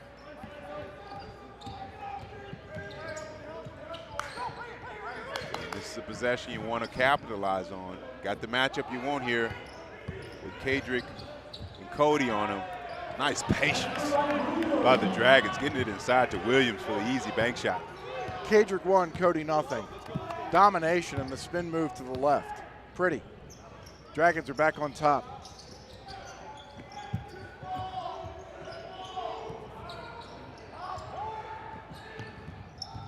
Ulrich. Foul. Here comes Lincoln, Nebraska native and resident Doug Batava. A foul and some free throws after the media timeout. 19-18, the Dragons are up. We'll stay in Moorhead. It's a new stay at the Courtyard by Marriott, located just minutes from downtown Fargo, local colleges, shopping centers, and several restaurants. The Courtyard features a 24-hour fitness center, 24-hour on-site Starbucks, and our bistro restaurant and lounge open for breakfast and dinner daily. Relax in one of our 2 indoor swimming pools and hot tub. The comfort your family needs close to all the action at the Courtyard by Marriott. Visit our website or call 218-284-1000. That's 218-284-1000. All right, Buffalo Wild Wings presents our standings. The Dragons got swept by Duluth, so you can't catch Minnesota Duluth. The Dragons swept St. Cloud State, so they're not going to fall. You see Wayne State down there at 7-13 in 6th place. That's potentially who the Dragons would play in the first round of the tournament. Sioux Falls and Northern are looking for outright divisional championships tonight, and that would also, and then Sioux Falls and Northern, maybe one of them will emerge as an overall champion. Again, standings presented by Buffalo Wild Wings. Blazing Rewards is easy as 1, 2, 3. Just sign up at blazingrewards.com, start earning free points to get great rewards such as free food. Buffalo Wild Wings, wings, beer, sports. Sam Ulrich is going to head to the free throw line to shoot 2. A 79% free throw shooter after Baumgartner fouled him.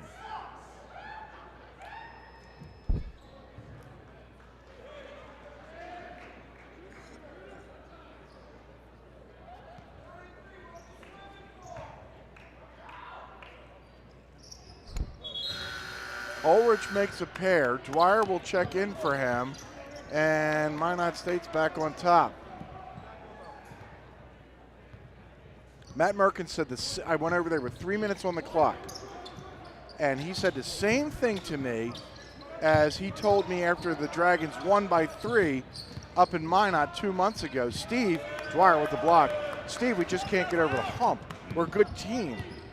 Just can't get over the hump. Now they're in another tight one so far here tonight.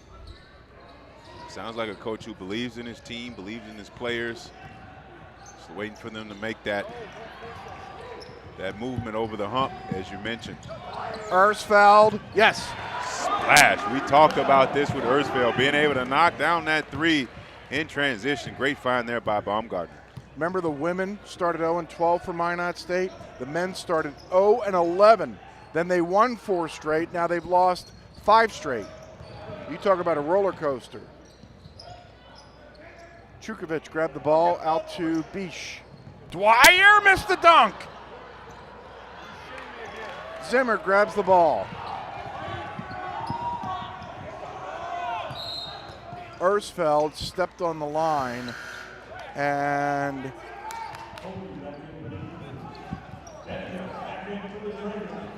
Johnny Benninga checks back in for the Dragons. 22-20, 7:26 left here in the first half.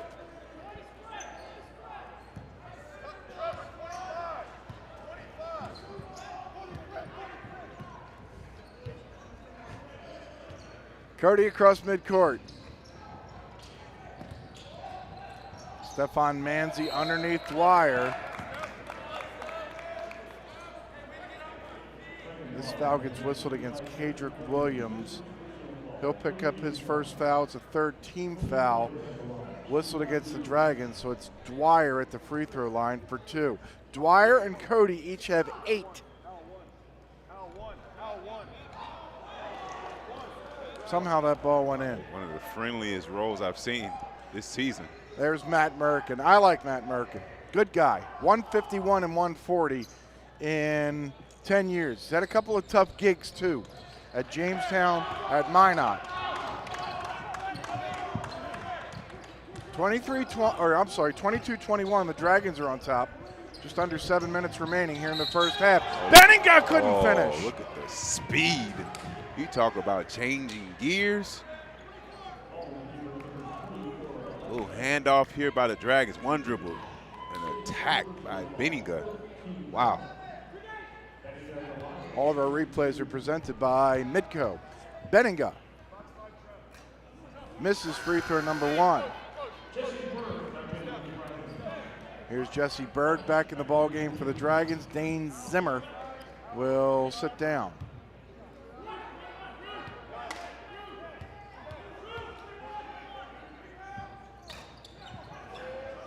Johnny clanks a pair.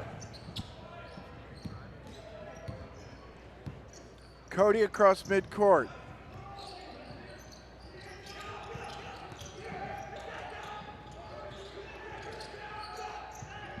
Three on its way over top of Berg by Rothstein, wouldn't go. Here comes Kadrick.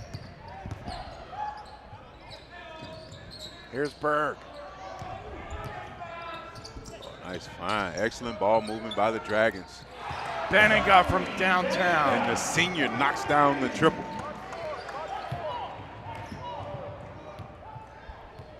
Get ready for next year. Wait till you see his brother Jacob. He's going to run the shoe next year. Heard some great things about Jacob as Bish knocks down the 3. Should I believe the hype, Steve? You better believe it. He doesn't look the part. He does not look the part. Benninga, nowhere to go.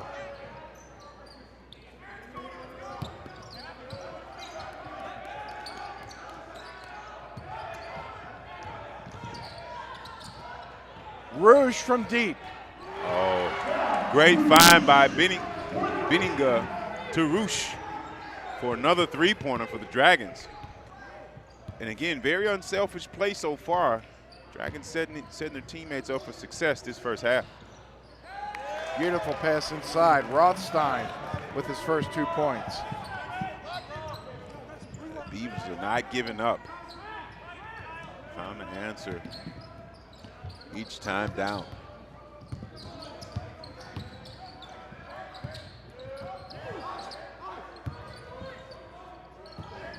Kadrick Williams from deep. Look at Roosh go for the offensive glass. Benninga. Splash. Someone's playing like it's senior weekend. Someone's playing like it's senior weekend, like they know, hey, this could be the last, this is the last regular season games that I have in my career. Let me go out with a bang. Berg the rebound.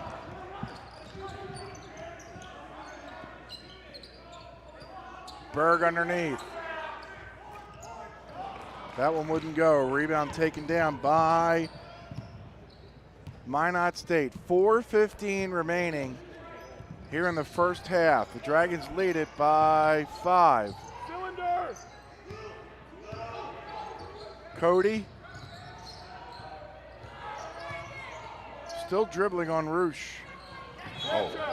That's the right call by Doug Vitaba. Matt Merkin's not going to like this call, but I saw it from a mile away. Rothstein went in and gave a little shimmy, and you can't do that at this level. 3:59 left first half. Dragons up by 5. 8 teams arrive. Only one champion will emerge. Are your women's tournament champions for the first time since The NSIC Basketball Tourney is back at the Sanford Pentagon starting February 29th, and it's live on Midco Sports Network. for the win. Yes! Watch all the action and check out bonus coverage online and on our social media channels. Midco SN is your tourney HQ. There's our Gate City Bank fan cam. Make every ATM a free ATM with a Gate City Bank checking account. You can use any ATM for free with unlimited automatic fee refunds. Visit gatecitybank.com for a better way of life. Member FDIC. 31-26. The Dragon men in the lead with 3 minutes and 59 seconds remaining here in the first half.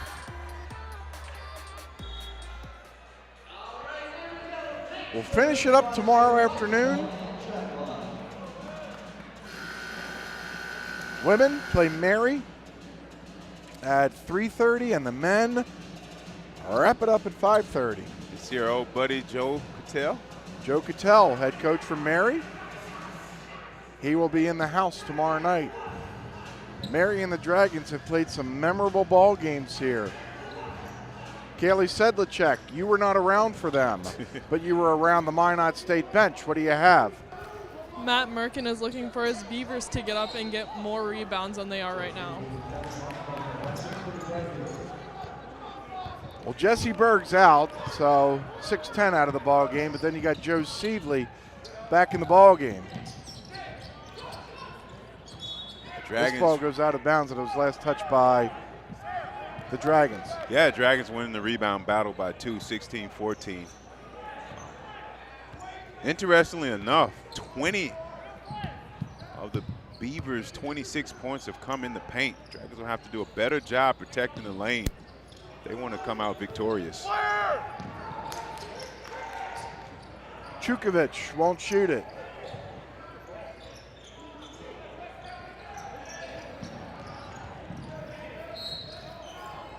There was a lot of humanity underneath the basket, and Alex Cody is going to head to the free throw line to shoot 2.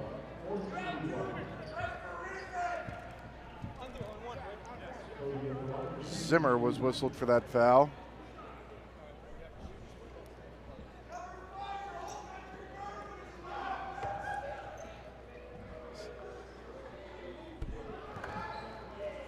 Cody's first free throw was good.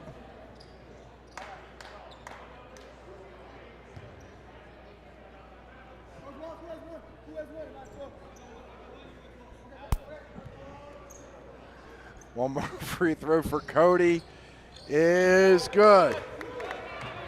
Athletic Director Doug Peters laying down the law. 31-28. Dragons on top. 3:18 remaining here in the first half. Ersfeld directing traffic. Benninga pops out. Benninger directing traffic, floor general. You like this action. Ersfeld. Great job by Benninger setting Ersfeld up for his second three on the evening.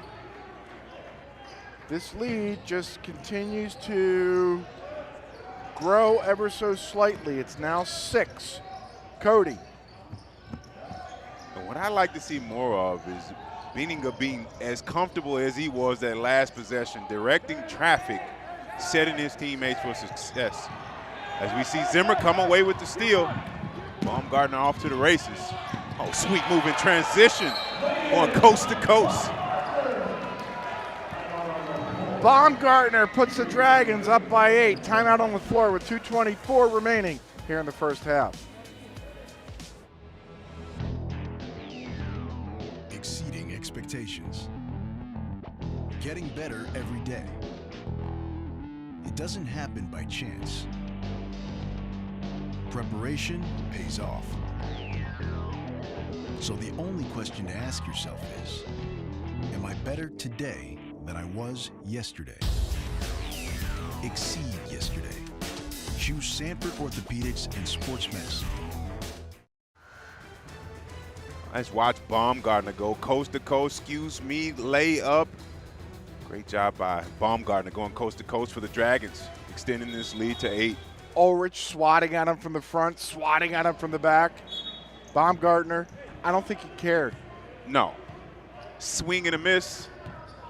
Swinging a couple foul tips. 36-28, the Dragons lead is a game-high 8. Cody, defended by Benninger. He'll fire. Hit. Cody with 13. 2 minutes remaining here in the first half. Max Cody has come to play this evening. Sievely. A jump ball as he was tied up with Ulrich. It'll remain Dragon basketball here with 1:50 remaining first half. Yeah, and if you're Sievely, you got to expect the physicality. The game has been this way the entire game, so you got to adjust to the officiating. Ersfeld, no. Chukovic, the rebound. And which we know he's capable of doing. Bish, introduced by Ersfeld.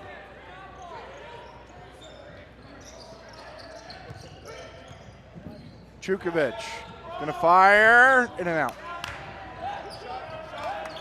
Sievely the rebound.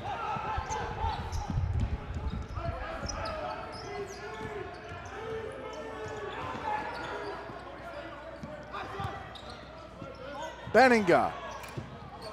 Oh, a friendly roll for Benninger. Knocking down the two-pointer, actually, on that last possession. 10 for Johnny, we're under a minute. 38-31. Dwyer underneath, no. Great help Sievely side. bothered his shot. Yes, great help side defense there by Sievely, showing his post presence on the defensive end. Zimmer, trucking through the lane. Baumgartner trying to go around Chukovic. Benninger again. On target but short. And now Minot State can play for the final shot here in the first half.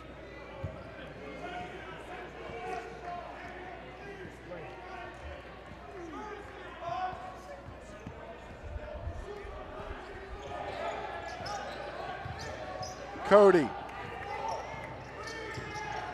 Step back three.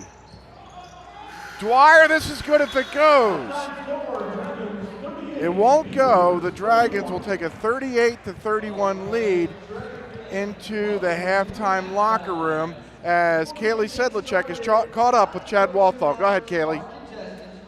Going into the half with the lead, what are you telling your players in the locker room? I thought defensively we were much better the last 10 minutes. They got a great point guard that just makes plays and probes. You just can't let him probe all day. You got to make him make a decision early.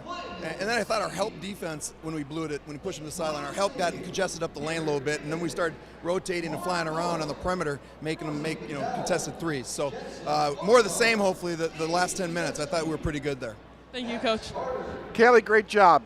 Halftime here in Moorhead, 38-31. The Dragons are up. We now invite you to stay tuned for all of your halftime activities. You're watching live coverage of Dragons basketball on WDAY Extra. Prosperity is today's investment in tomorrow's promise. The promise of a better way of life. With every act of kindness, every act of creation, and with every act of love, we strengthen our community. And when we stand together as a community, we accomplish the impossible.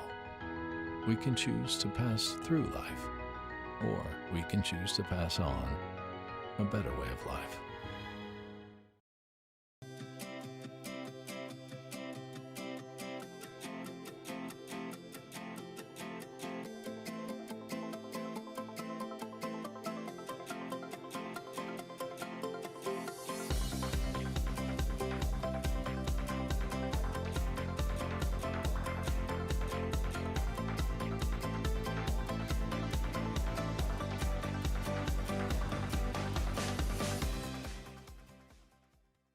It's a new stay at the Courtyard by Marriott, located just minutes from downtown Fargo, local colleges, shopping centers, and several restaurants. The Courtyard features a 24-hour fitness center, 24-hour on-site Starbucks, and our bistro restaurant and lounge open for breakfast and dinner daily. Relax in one of our 2 indoor swimming pools and hot tub. The comfort your family needs close to all the action at the Courtyard by Marriott. Visit our website or call 218-284-1000. That's 218-284-1000.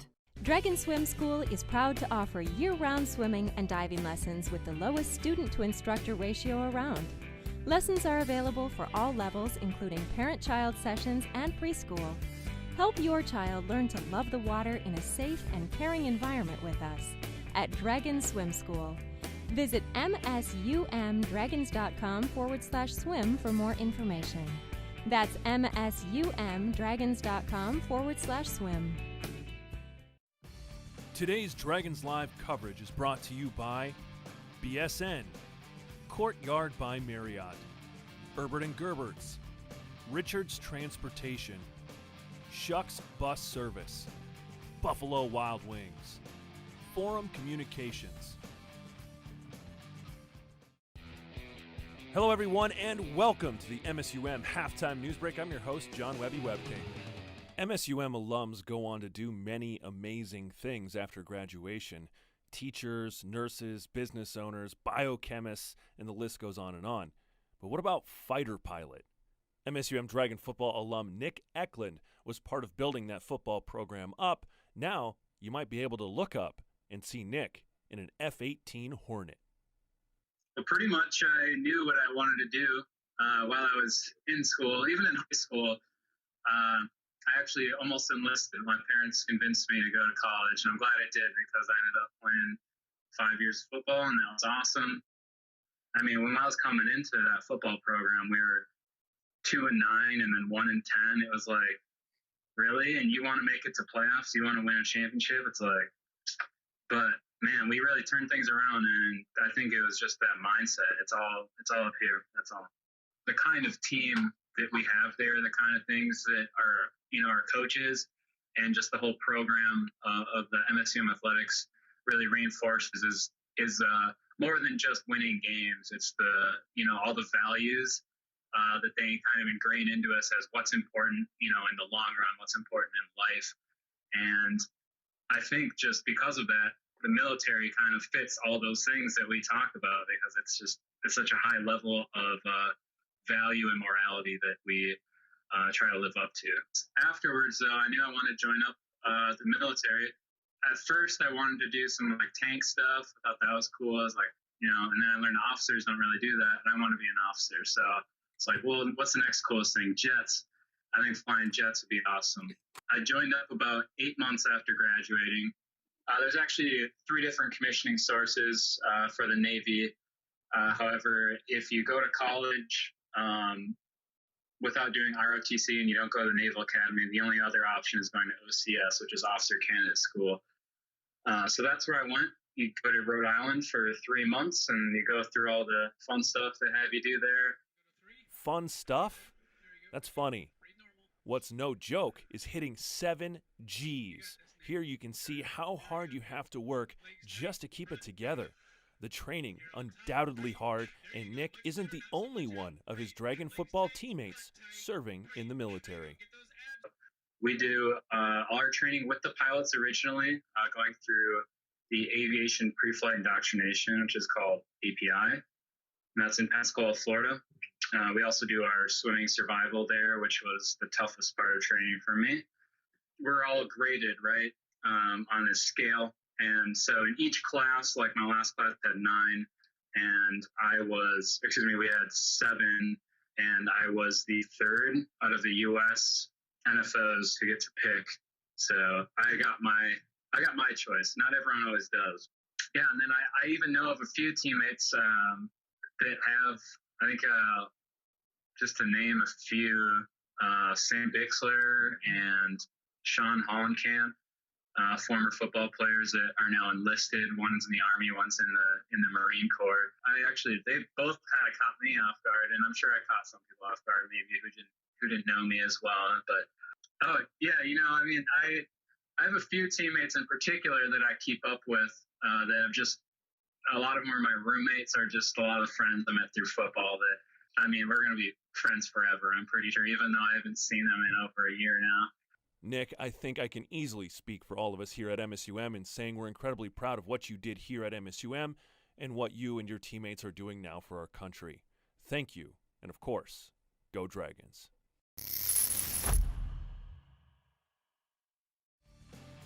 Today's Dragons Live coverage is brought to you by Matt Buss, Midco, Papa John's, State Farm Agent David Eggers, Sanford Health, Microtel, Travelodge, Affinity Plus Federal Credit Union, Gate City Bank, and Minnesota State University Moorhead. Another day. And just like every day, it never seems to slow down. But you have a plan. Grab a cup, grab the paper, and grab a little time. Just for you. It's worth it. Don't get the paper? Just grab the phone. Call now and save up to 60% off the newsstand price. Journalists, bringing the story home every day. Get fired up for the new Shop MSUMDragons.com, the official online store of Dragon Athletics, featuring top brands like Under Armour, Adidas, Columbia, and more. Get gear in women's, youth, toddler, and infant sizes, perfect for all of our Dragon fans. Support your favorite Dragon team with Select a Logo. Anything custom ships in 72 hours. And take your tailgating to the next level with items like bleacher chairs, tailgate tents, and lawn chairs. Get the gear and support your team with profits going directly to Dragon Athletics from Shop MSUMDragons.com. Heading to Fargo Moorhead to get away and have a little fun? Book your room at the highly rated Microtel Inn & Suites. It's conveniently located just off 8th Street and I-94. Clean rooms and all the amenities you need to relax and recharge after a fun day out. Plus, when you wake up, you can enjoy a free hot breakfast. What are you waiting for? Book your room today at the Microtel Inn & Suites in Moorhead. Call 218-284-4022 or visit microtelmoorhead.com. Just looking back on myself freshman year to who I am currently, it's a complete transformation. You walk around campus all the time, you see friendly faces, you see smiling faces, and people really, really love being here. For me personally, I was able to get the experience and the knowledge that I needed to be successful. I've had a pretty long journey to get here. Went to community college, changed majors, and MSUM has transformed my life just incredibly.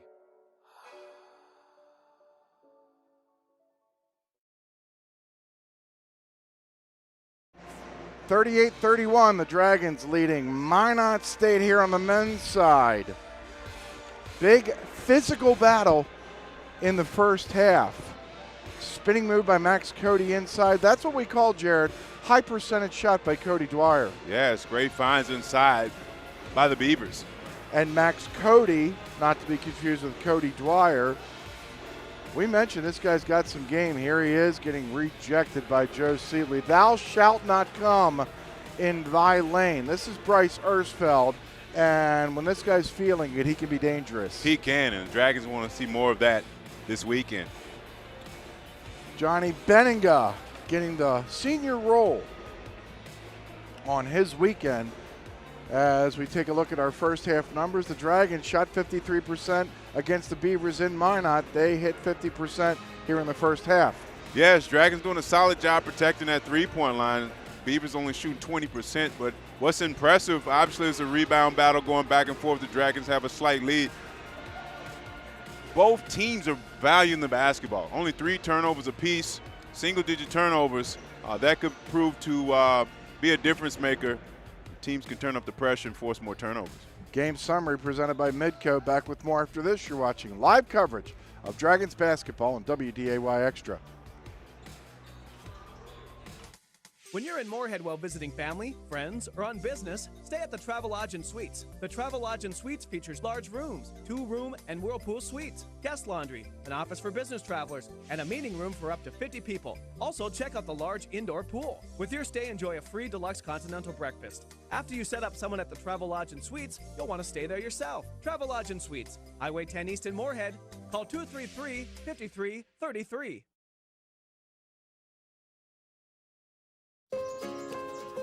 This is more than a bundle. It's more than a combo deal. It's not just stuff. This is your home, your car. And you want to give them the protection they deserve. With home and auto insurance. State Farm agents get it. It's why they're here. In Moorhead, talk to State Farm agent Dave Eggers.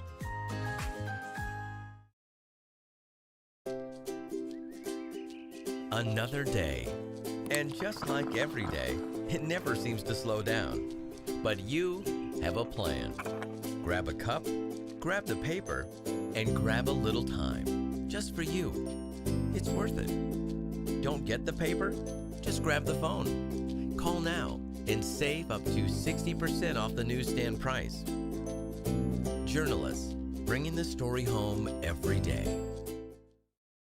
Get fired up for the new Shop MSUMDragons.com, the official online store of Dragon Athletics, featuring top brands like Under Armour, Adidas, Columbia, and more. Get gear in women's, youth, toddler, and infant sizes, perfect for all of our Dragon fans. Support your favorite Dragon team with Select a Logo. Anything custom ships in 72 hours. And take your tailgating to the next level with items like bleacher chairs, tailgate tents, and lawn chairs. Get the gear and support your team with profits going directly to Dragon Athletics from Shop MSUMDragons.com.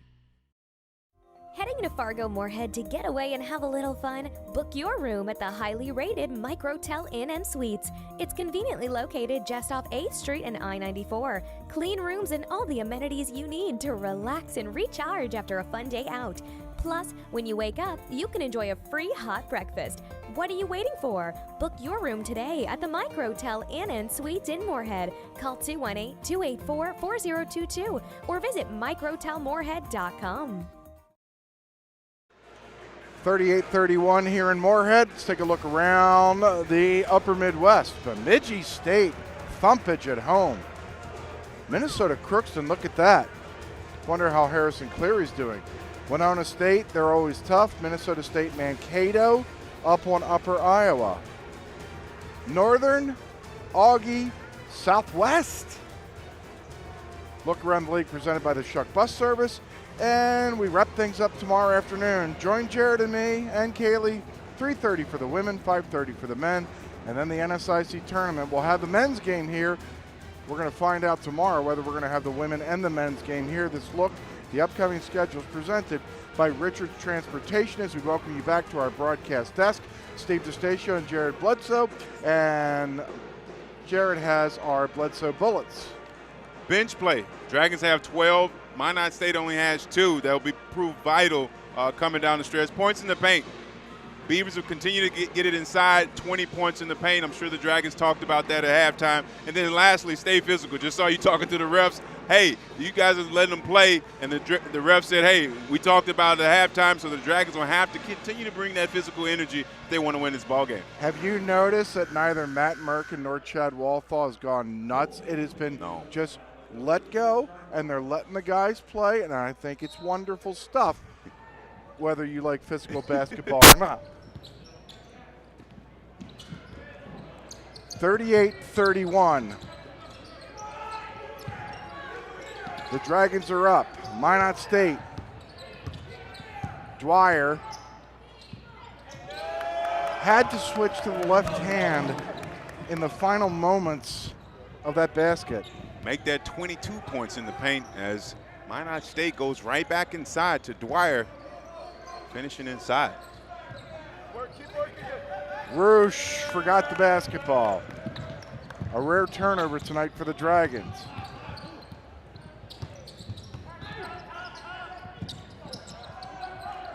Here's a bomb on the way that won't fall for Bish.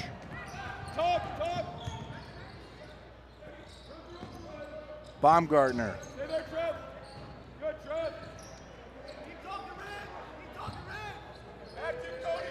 Kadrick Williams finds Roosh. Nice shot there by Roosh, knocking down the three-pointer. 41-33. Again, the Dragon lead is 8. Rothstein and Cody.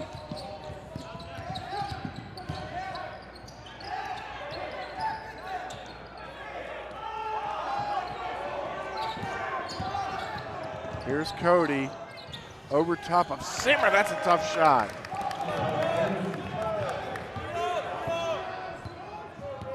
(41-35).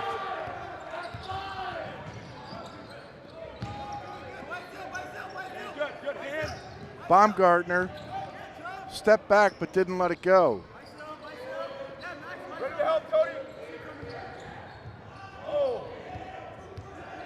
Six on the shot clock for Johnny Benninga. Oh, tough shot. Over Kobe Jackson. Benninga, wow. 12 for Johnny. It's 43-35.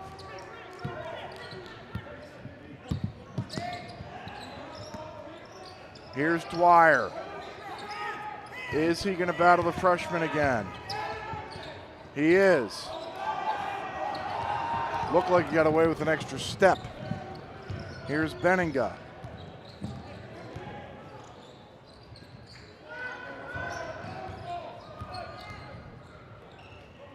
Zimmer. Nice find there by Kadrick to Zimmer, finishing at the cup.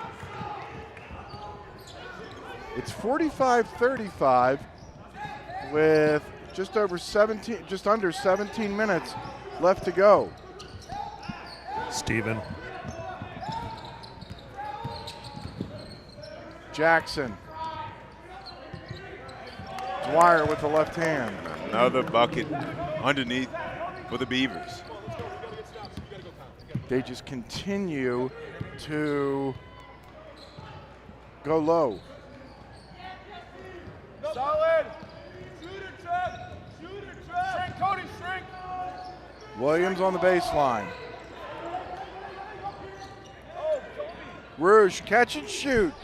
Now we're playing chess. Excellent job by the Dragons. Had the matchup you wanted with Kadrick inside on Cody. Cody patiently waited, double team came. Great swinging. Rouge knocking down the three. This is just a dissection. It was an 8, 9, 10, now it's 11. Just a slow but sure increase of the lead. Here's a foul that Gavin Baumgartner does not approve of.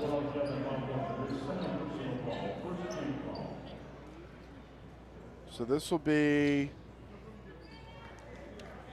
Bish at the free throw line to shoot 2. What do you like about Bish's game?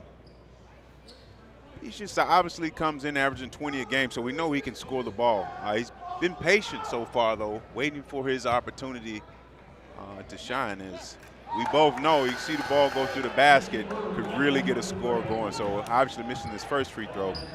See if he can get going. I think he's gassed. Just gassed. Look at him. Bending over, gasping for air. He left that shot pretty short. He's going to try to take a deep breath. He'll dribble. All that's legal.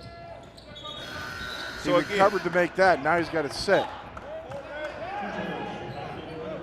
So again, he's a scorer. And speaking from a scorer's mentality, seeing the ball go through the net could prove to be a confidence boost for him. Jesse Berg back in the ball game for the Dragons. 15:42 left to go. The Dragons lead it by 10. Benninga out to Rouge. Kadrick threw the ball away, but apparently got tipped out of bounds.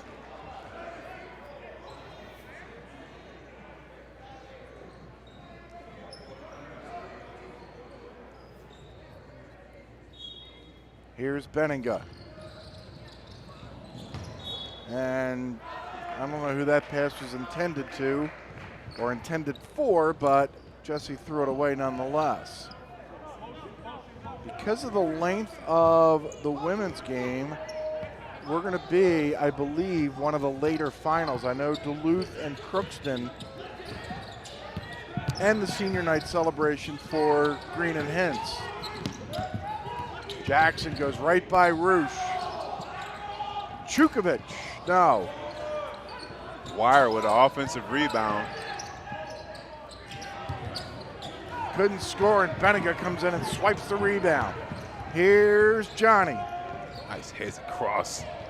That's what you like to see out of your big man. Berg rejected underneath by Manzi. Able to finish. Nice offensive rebound. But again, the physical play it's been consistent so far.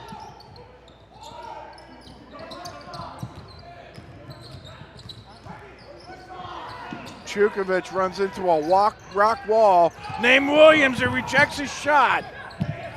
8 on the shot clock. Here's Cody. Oh, nice block there by Berg. And a foul. Fouls on Cody, his first. And we all get a chance to breathe. 14-18, left to go. Men, Dragons, up by 10. Your man cave is a lie. It's not a masculine refuge, it's a basement in your wife's house.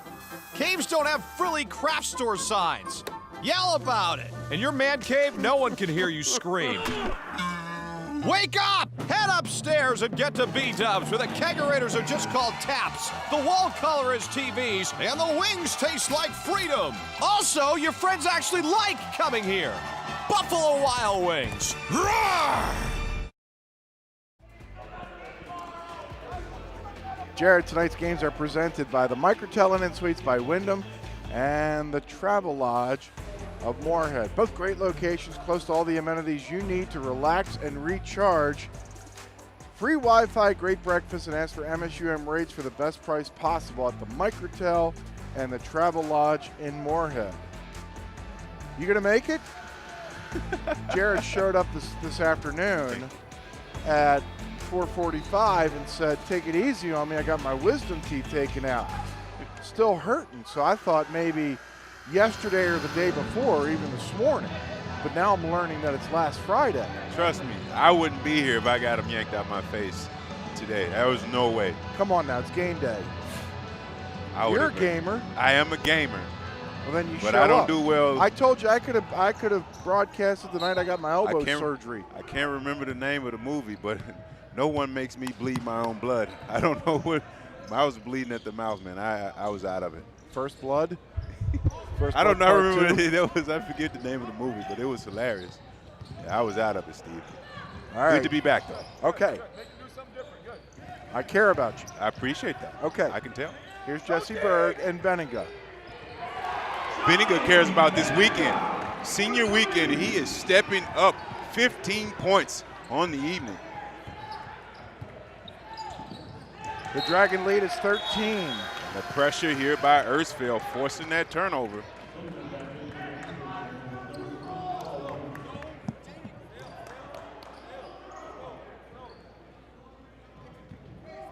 So if you brought it tonight, I've got higher expectations for tomorrow. Tomorrow we have admitted student day here on campus at the admissions office. So see, this is bringing it. I was talking about basketball. Now you're talking about the university. Yeah, so I'm talking about love being it. an ambassador for the university, baby. This is what it's about. Please continue. Yeah, so we got admitted student day tomorrow morning and afternoon, and then I will be here in the afternoon for the game. So it's a great day to be a Dragon. It's going to be a great weekend to be a Dragon. You got a full day in front of you. Full day, and I'm excited about it. All right, Seeley bops the ball out of bounds, grabbed by one of our favorite officials, Chad Bjornson.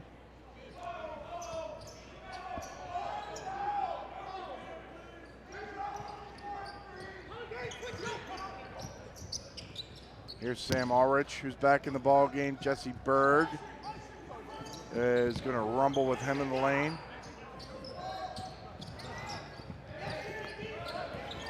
Berg calling out instructions. This three will not go, and that's a big boy rebound by a big boy. Yeah, you love the physicality of Berg ripping down that board. See if the Dragons can capitalize. Baumgartner three, no. Manzi the rebound. You got Baumgartner wide open. I think that qualifies as a good shot. Absolutely. Ulrich. No. Berg did his job. Berg cleaning glass. Dragons looking to run. Here's Bryce Ersfeld. Help against Sam, help back. Here's Jesse going up against Ulrich. Jesse. No. Sievely couldn't finish, and a whistle. I love the isolation on the block there for Jesse. Banging inside, obviously has a height and size advantage. And Sievely doing the dirty work, cleaning up the offensive glass, opportunity to get two at the line. There's no digs there. No digs. Joe gets a second point of the night. Dwyer, Manzi, and Chukovic all back in the game for Minot State. Zimmer back in for the Dragons. Berg grabbing some water and some air after a good couple-minute run. Sievely makes one of two. You talked about this earlier. There's been a good pace to this game. So you got some players checking out, like you said, asking for water and a deep breath.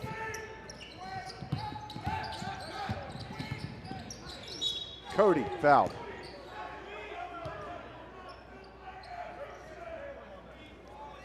This is Kadrick Williams getting whistled for his second foul. Cody is a player. A little hesitation, getting right into the body of Kadrick. Looking at his arm like, hey, look at the scratch there. Opportunity to cut this lead to 12.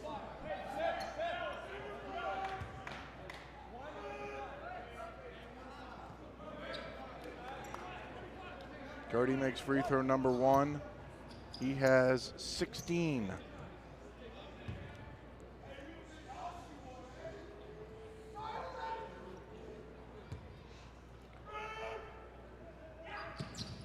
Max Cody grabs a pair from the free throw line. It's 52-40 as Minot State puts on some pressure. Yeah, 2-2-1 press, getting a deflection, not able to get the steal. Nearly worked, yep. Yeah, Kadrick secures the ball. Oh, nice fake there by Baumgartner. Ersfeld. Around and out. The Dragons have had some really good looks here in the last couple of minutes.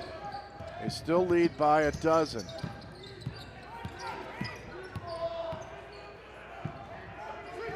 Cody likes this matchup with Zimmer on him.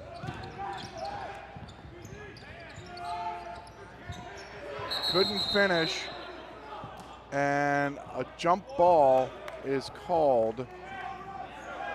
Manzi and Williams both came down together. And that was the right call. Both players going sky high. Jump ball. Beavers sticking with this 1-2-2 press.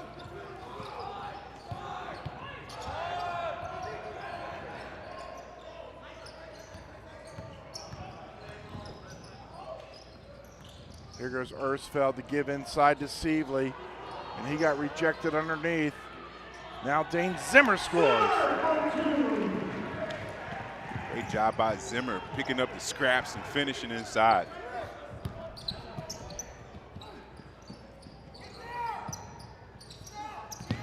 Chukovic running circles around the gym.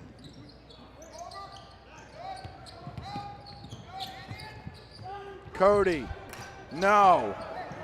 Zimmer the rebound.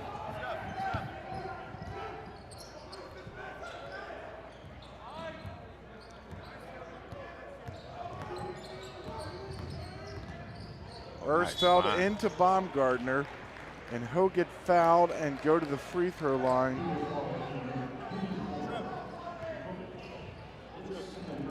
I think they got Cody, which would be his second.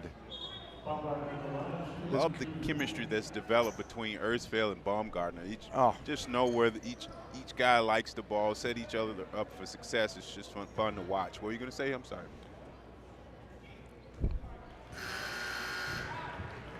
Baumgartner makes his first free throw, saying this Cody has 17 tonight. He had 22 in the game against the Dragons back in December, but Bish is the one.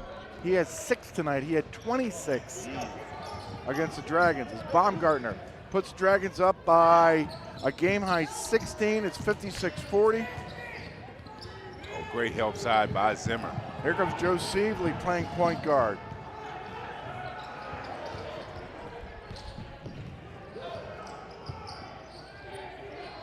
Got the matchup they want with Cody on Sievely. Ersfeld wants some isolation. He finds Sievely. Joe fouled. They got Cody again, and we hit the second media timeout of the second half. 9:44 left to go. The Dragons lead Minot State 56-40. When you're in Moorhead while visiting family, friends, or on business, stay at the Travelodge and Suites. The Travelodge and Suites features large rooms, 2-room and whirlpool suites, guest laundry, an office for business travelers, and a meeting room for up to 50 people. Also, check out the large indoor pool. With your stay, enjoy a free deluxe continental breakfast. After you set up someone at the Travelodge and Suites, you'll want to stay there yourself. Travelodge and Suites, Highway 10 East in Moorhead. Call 233-5333.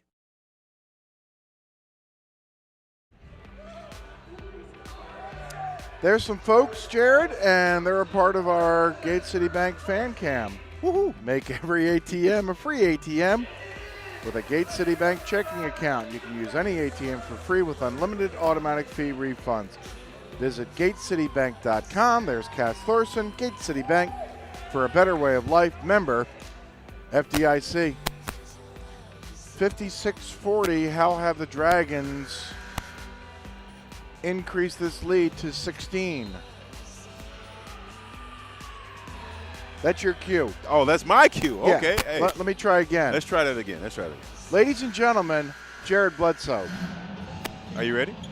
Are you ready? Take 3. Go. Dragons doing a solid job getting buckets in transition. 6 points in the transition game. The bench play hadn't played out as I anticipated. Only 1 point so far.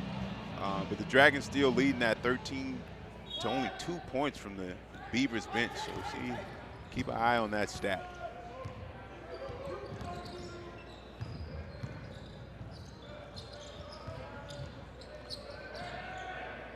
Ersfeld, 8 on the shot clock.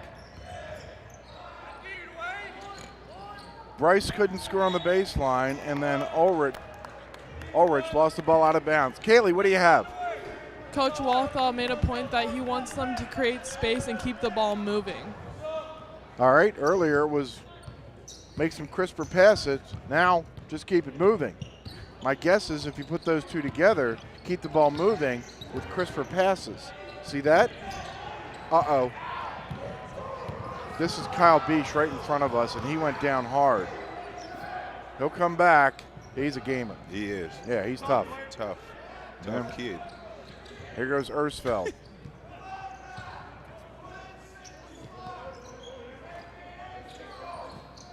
Ersfeld. No. Beach grabs the rebound, and he doesn't look very happy.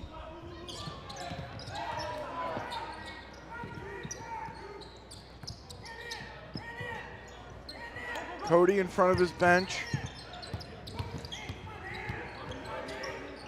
Rouge defends tightly. Ulrich for three.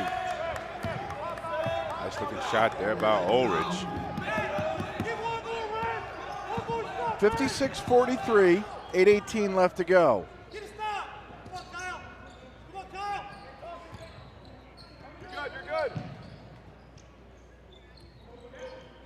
Bennica loops it to Zimmer, who couldn't score.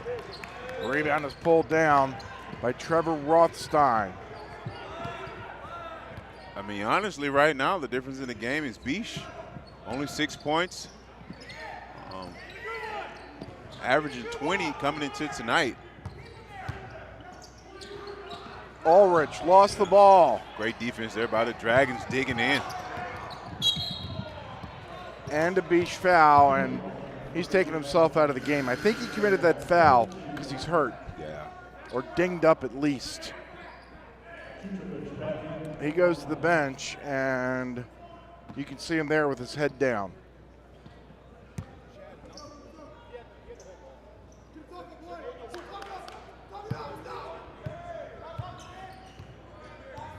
Work, Dwight, work!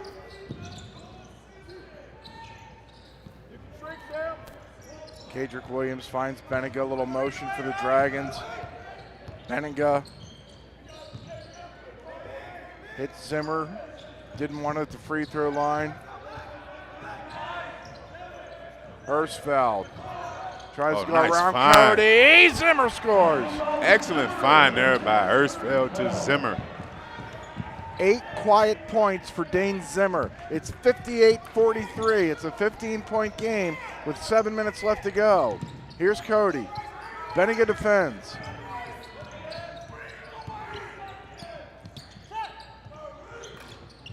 That three wouldn't go off the fingertips of Dwayne Goodman, who's in out of Charlotte, North Carolina.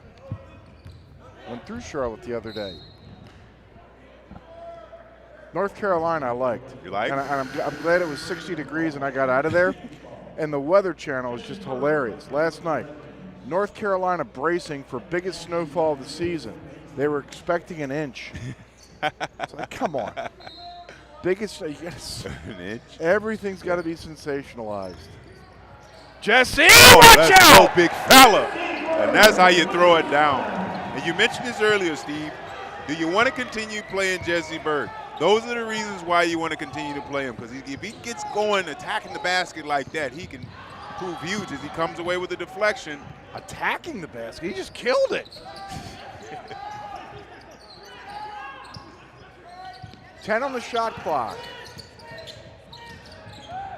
Cody just challenged Jesse Berg.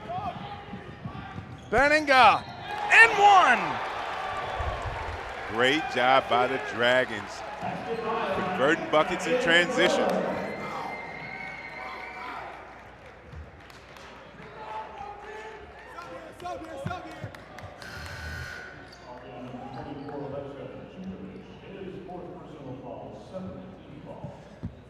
Foul was whistled on Chukovic. Benninga is 0 for 3 from the free throw line. It's 62-43. 5:55 left to go. Doesn't get any easier for Minot State. They wrap up the regular season in Aberdeen tomorrow night as Dwyer scores and gets fouled by Berg.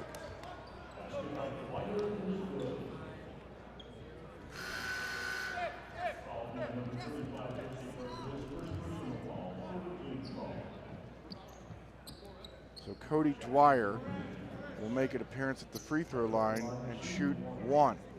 I hope all the good folks in North Carolina, after that massive 1-inch snowstorm, are all doing okay.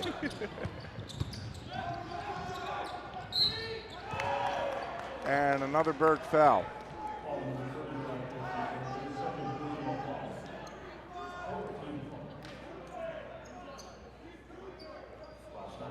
So this will be Rothstein at the free throw line to shoot two.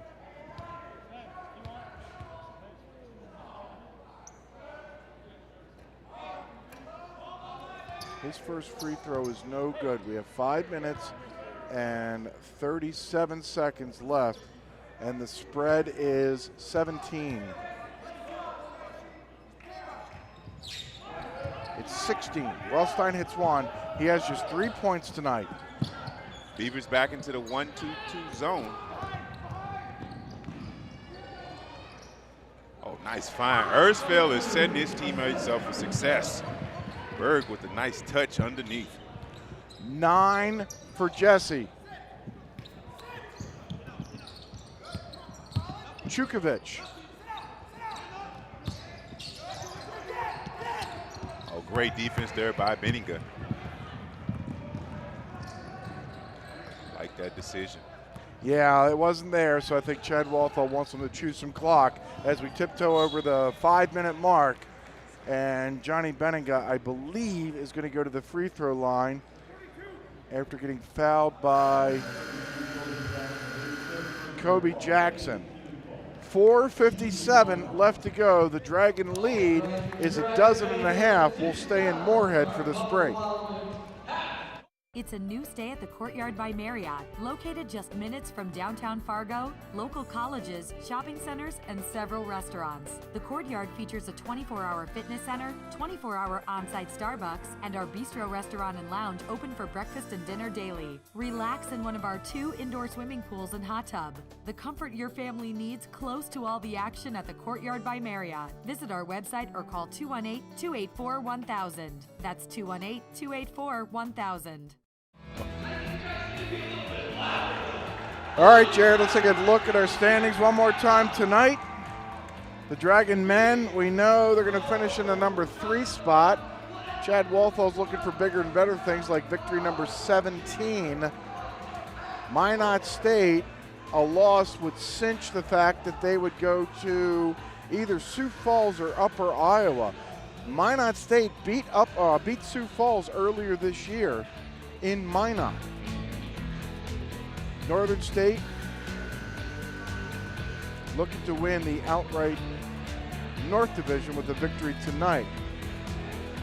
Here's our assist of the game presented by State Farm. Johnny Benninga leaving the ball to a 6'10 guy who's underneath the basket, and he'll score easily. Benninga to Berg, our assist of the game presented by State Farm. Speaking of Johnny, he's 0 for 3 from the free throw line. Until now. 18 points on the night for the senior. Been impressive so far.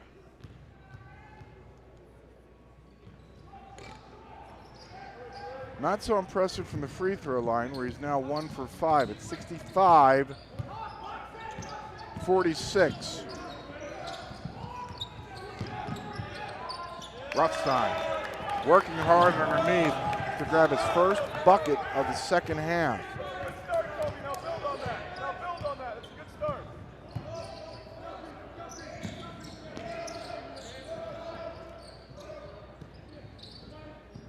Benninga leaving the ball for Jesse Berg, who got his first 3-point field goal of the season tonight. Benninga again having a special night. Great find there by Baumgartner. Benninga being shot ready, knocking down the 3. Chad Walthall took a timeout. His team is up by 20.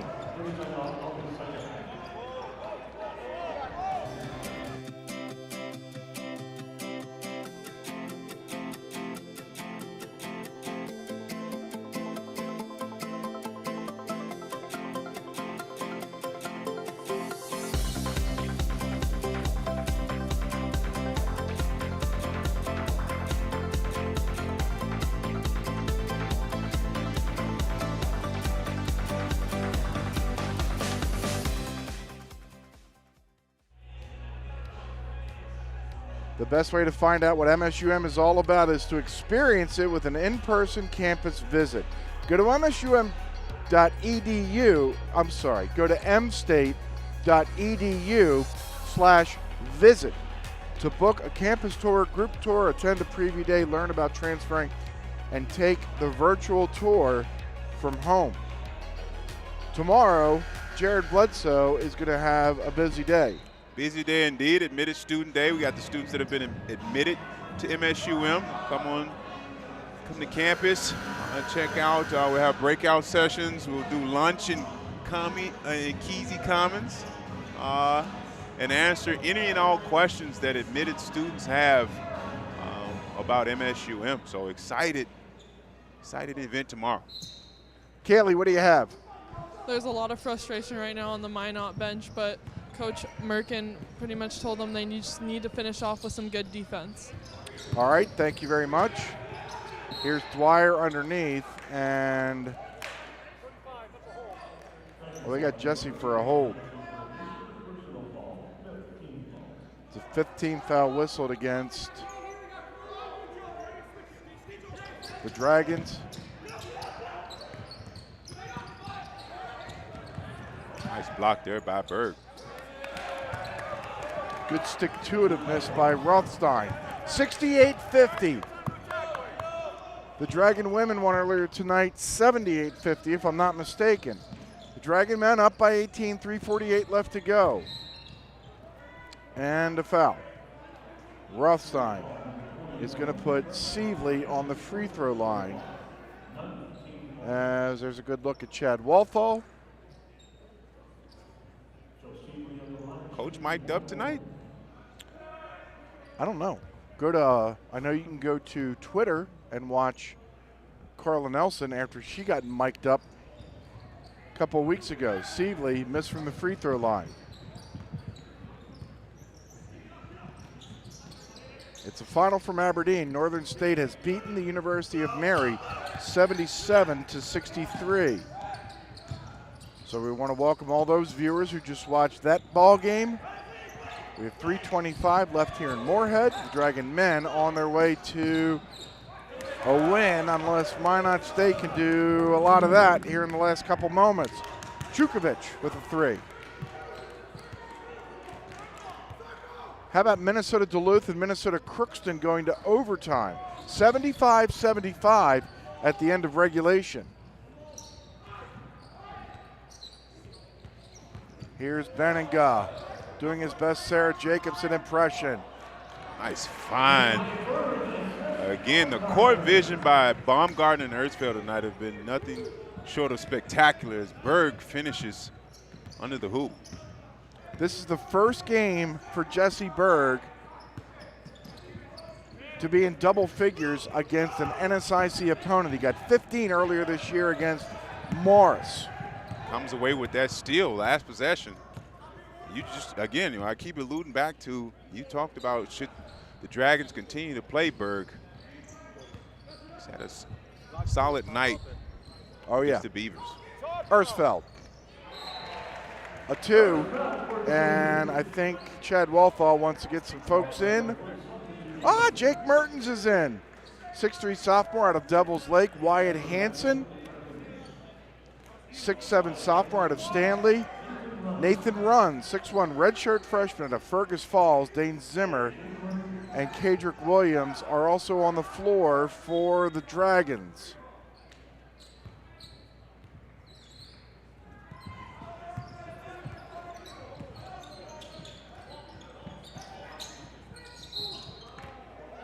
Here's a whistle and a foul. It's on Nathan Rund. That's a 16 foul whistled against the Dragons here in the second half. So this will be a non-shooting foul. There's Chad Walthall watching his players finish out what looks to be win number 17. Our coaches game is presented by BSN Sports. BSN is your official Nike and Under Armour provider. This foul's on Mertens, and this will put Dwayne Goodman on the free throw line for a 1-and-1.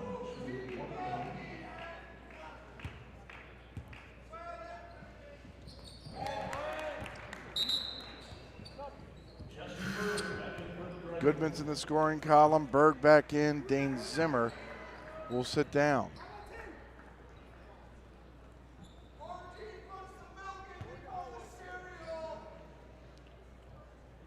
One more free throw for Charlotte, North Carolina native Dwayne Goodman. He'll make both halves of the both ends of the 1-and-1. 72-55. 150 left to go.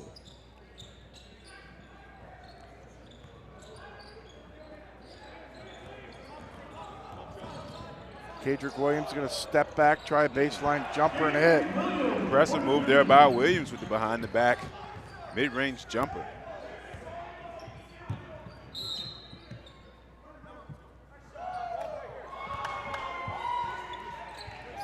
Here's a whistle, and it's a substitution timeout. Matt Merkin wants to get some different folks in the ball game.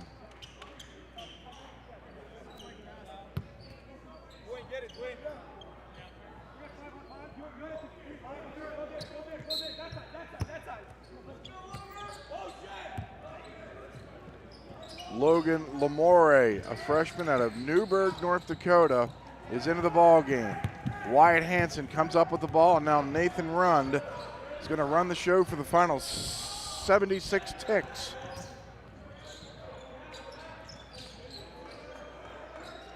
Here's Mertens.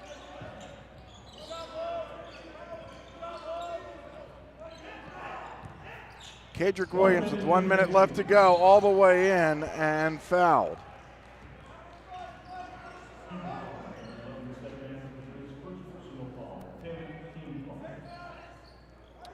So Kadrick Williams will head to the free throw line to shoot 2.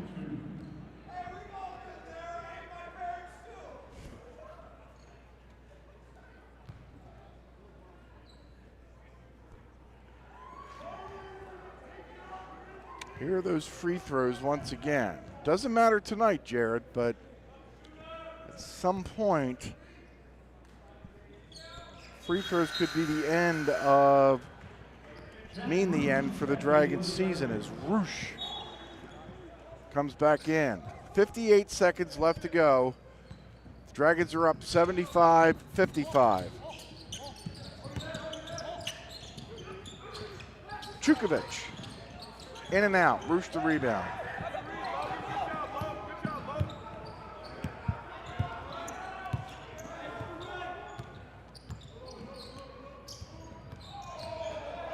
Rund, too strong. The rebound is tipped out of bounds. It'll go over to Minot State.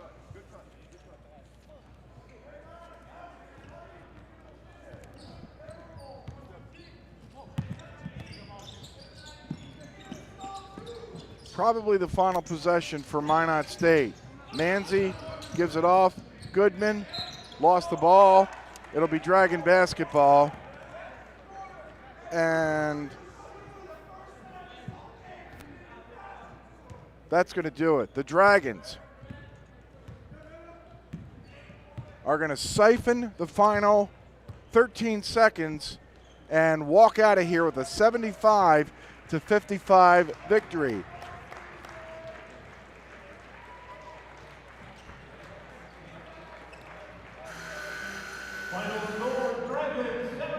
What impressed you the most about this victory tonight, Jared? I was impressed by the senior leadership. I mean, Benninger brought it. It was fun to watch him get going. 21 points on the evening, 6 dimes, 2 boards, 1 steal. But also the supporting cast of guard play. Obviously, Baumgartner leading scorer. Ersfeld did a tremendous job setting teammates up for success, knocking down threes in transition. All-out team effort. And lastly, Berg. I mean, you talked about him getting more playing time. He got the playing time and really answered the bell defensively and offensively. You were just talking about Johnny Benninger. Kaylee Sedlacek has run him down. Kaylee. You were dominant on both sides of the court tonight. What was clicking for you? Just my teammates really got me going. They got me the ball, and I was able to share the ball with them too. But I think overall, just our team really played really well together. With the win tonight and you guys going into the playoffs and tomorrow's game, what are you looking to carry on from this game? Just on the defensive end, we gave up 55 points tonight, so that's pretty good. So as long as it starts on the defensive end, it leads to offense for our team. Thank you. Good job tonight. Kaylee, thank you very much. The Dragons win by 20. Jared and I are back after this. You're watching live coverage of Dragons basketball on WDAY Extra. Heading to Fargo Moorhead to get away and have a little fun? Book your room at the highly rated Microtel Inn & Suites. It's conveniently located just off 8th Street and I-94. Clean rooms and all the amenities you need to relax and recharge after a fun day out. Plus, when you wake up, you can enjoy a free hot breakfast. What are you waiting for? Book your room today at the Microtel Inn & Suites in Moorhead. Call 218-284-4022 or visit microtelmoorhead.com. Your man cave is a lie. It's not a masculine refuge, it's a basement in your wife's house. Caves don't have frilly craft store signs. Yell about it. In your man cave, no one can hear you scream. Wake up! Head upstairs and get to B-dubs, where the kegerators are just called taps, the wall color is TVs, and the wings taste like freedom. Also, your friends actually like coming here. Buffalo Wild Wings. Roar! When you're in Moorhead while visiting family, friends, or on business, stay at the Travelodge & Suites. The Travelodge & Suites features large rooms, 2-room and whirlpool suites, guest laundry, an office for business travelers, and a meeting room for up to 50 people. Also, check out the large indoor pool. With your stay, enjoy a free deluxe continental breakfast. After you set up someone at the Travelodge & Suites, you'll want to stay there yourself. Travelodge & Suites, Highway 10 East in Moorhead.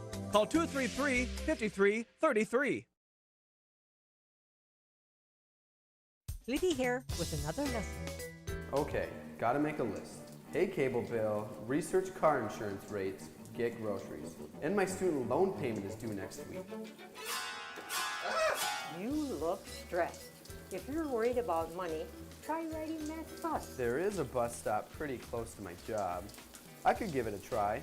Awesome. More conditioner? Thanks a lot. He learned his lesson. Join us and take the challenge to ride green. Affinity Plus definitely seems like a credit union that cares about people. I've always had a good time whenever I go into my branch. I feel like I laugh every time. Like if they came into a bar, right, then they would be like the friend that you want to introduce to everybody. I talk about this credit union all the time because I think it's just like a gift to the world, because with my experience in the past, this has been just indescribable.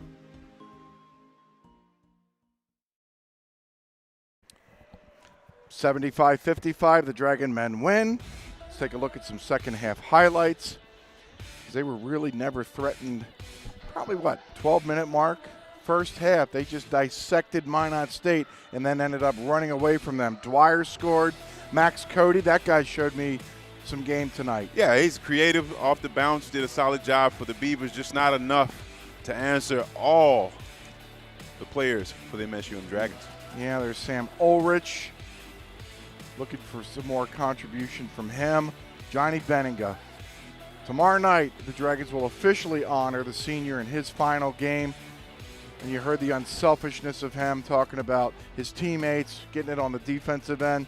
And you know what? A little bit of big guy doesn't hurt either. Oh, love to see Jesse Berg get going as we look at the Dragons shooting a scorching hot, actually, close to 53% from the field, knocked down 11 of 19 three-pointers. Hope they can keep more of that going for tomorrow. And obviously, look at the Dragons protecting the basketball, only 5 turnovers. And remember all the good looks that Ersfeld and Baumgartner had at the beginning of the second half. They missed, yet they still hit it from 11 of 19 from three-point range. The game summary presented by Midco. Now it's time to look at some individual play. Let's look at the play of the game. And I'm thinking Thunder. How about you? Let's see the Thunder. Oh, put it down, big fella. Jesse Berg bringing home the hammer. Play of the game. That Jesse Berg rim rattler is our play of the game presented by Herbert and Gerberts. Get flavor any way you want it at Herbert and Gerberts. And remember to live life flavorfully. As far as a player of the game, come on now, it's senior weekend. It's got to be Johnny B. It is Johnny Benninga. Benninga finishes tonight with 21 points, on 8 of 12 shooting. He was 4 of 5 from downtown. He also had 6 assists tonight. He was simply terrific. Johnny Benninga, our newsmaker of the game, presented by the Forum of Fargo-Moorhead. Call 241-5445 today to get the Forum of Fargo-Moorhead delivered tomorrow. Let's cruise around the NSIC one more time here tonight, this penultimate night of the season. Bemidji State has beaten St. Cloud State. Minnesota Duluth is still in overtime with Minnesota Crookston with 11 seconds left to go. Upper Iowa beats Mankato in Mankato. That's a comeback victory. Winona State, a win in the Twin Cities. Northern State wins again. Augustana beats Sioux Falls, so Northern State can win the outright championship with a win tomorrow night against these Beavers down in Aberdeen. And Southwest Minnesota State has beaten Wayne State 78-61. This look around the league is presented by the Shuck Bus Service. And a reminder, Jared and I will wrap up the regular season tomorrow afternoon at 3:30 on the women's side. The Dragons in a win or have to look for help to host a home playoff game on Wednesday. They play Mary at 3:30. The Dragon men play at 5:30. And this look up ahead is presented by Richard's Transportation. We welcome you back to our broadcast desk one more time. Steve DeStatio, Jared Bledsoe, your thoughts from this men's game here tonight? Impressive victory. I agree with Johnny Benninga. Just a team effort. They found each other, very unselfish basketball. Hope they can bottle it up and serve it again tomorrow. Yeah, you're Jesse Berg. Could this be a coming? You say as a shooter you want to see the ball come through the net. All this hard work, that's what this guy put in tonight. We're still waiting for that coming out party. Did you see a little more of it tonight? I think we saw a glimpse of it. Obviously, he can be be a dominating force for the Dragons. Hope we continue to see that type of play. All right, that'll do it for our presentation here tonight on WDAY Extra. We appreciate your viewership. We invite you to come on back tomorrow afternoon. We'll wrap up the regular season. 3:30 is our airtime. For Alex Nelson, John Webking, Steve Fox, Kaylee Sedlacek, Jared Bledsoe, our entire crew, Steve DeStatio saying good night from Moorhead, the Dragon women and men in the victory column against Minot State. Good night.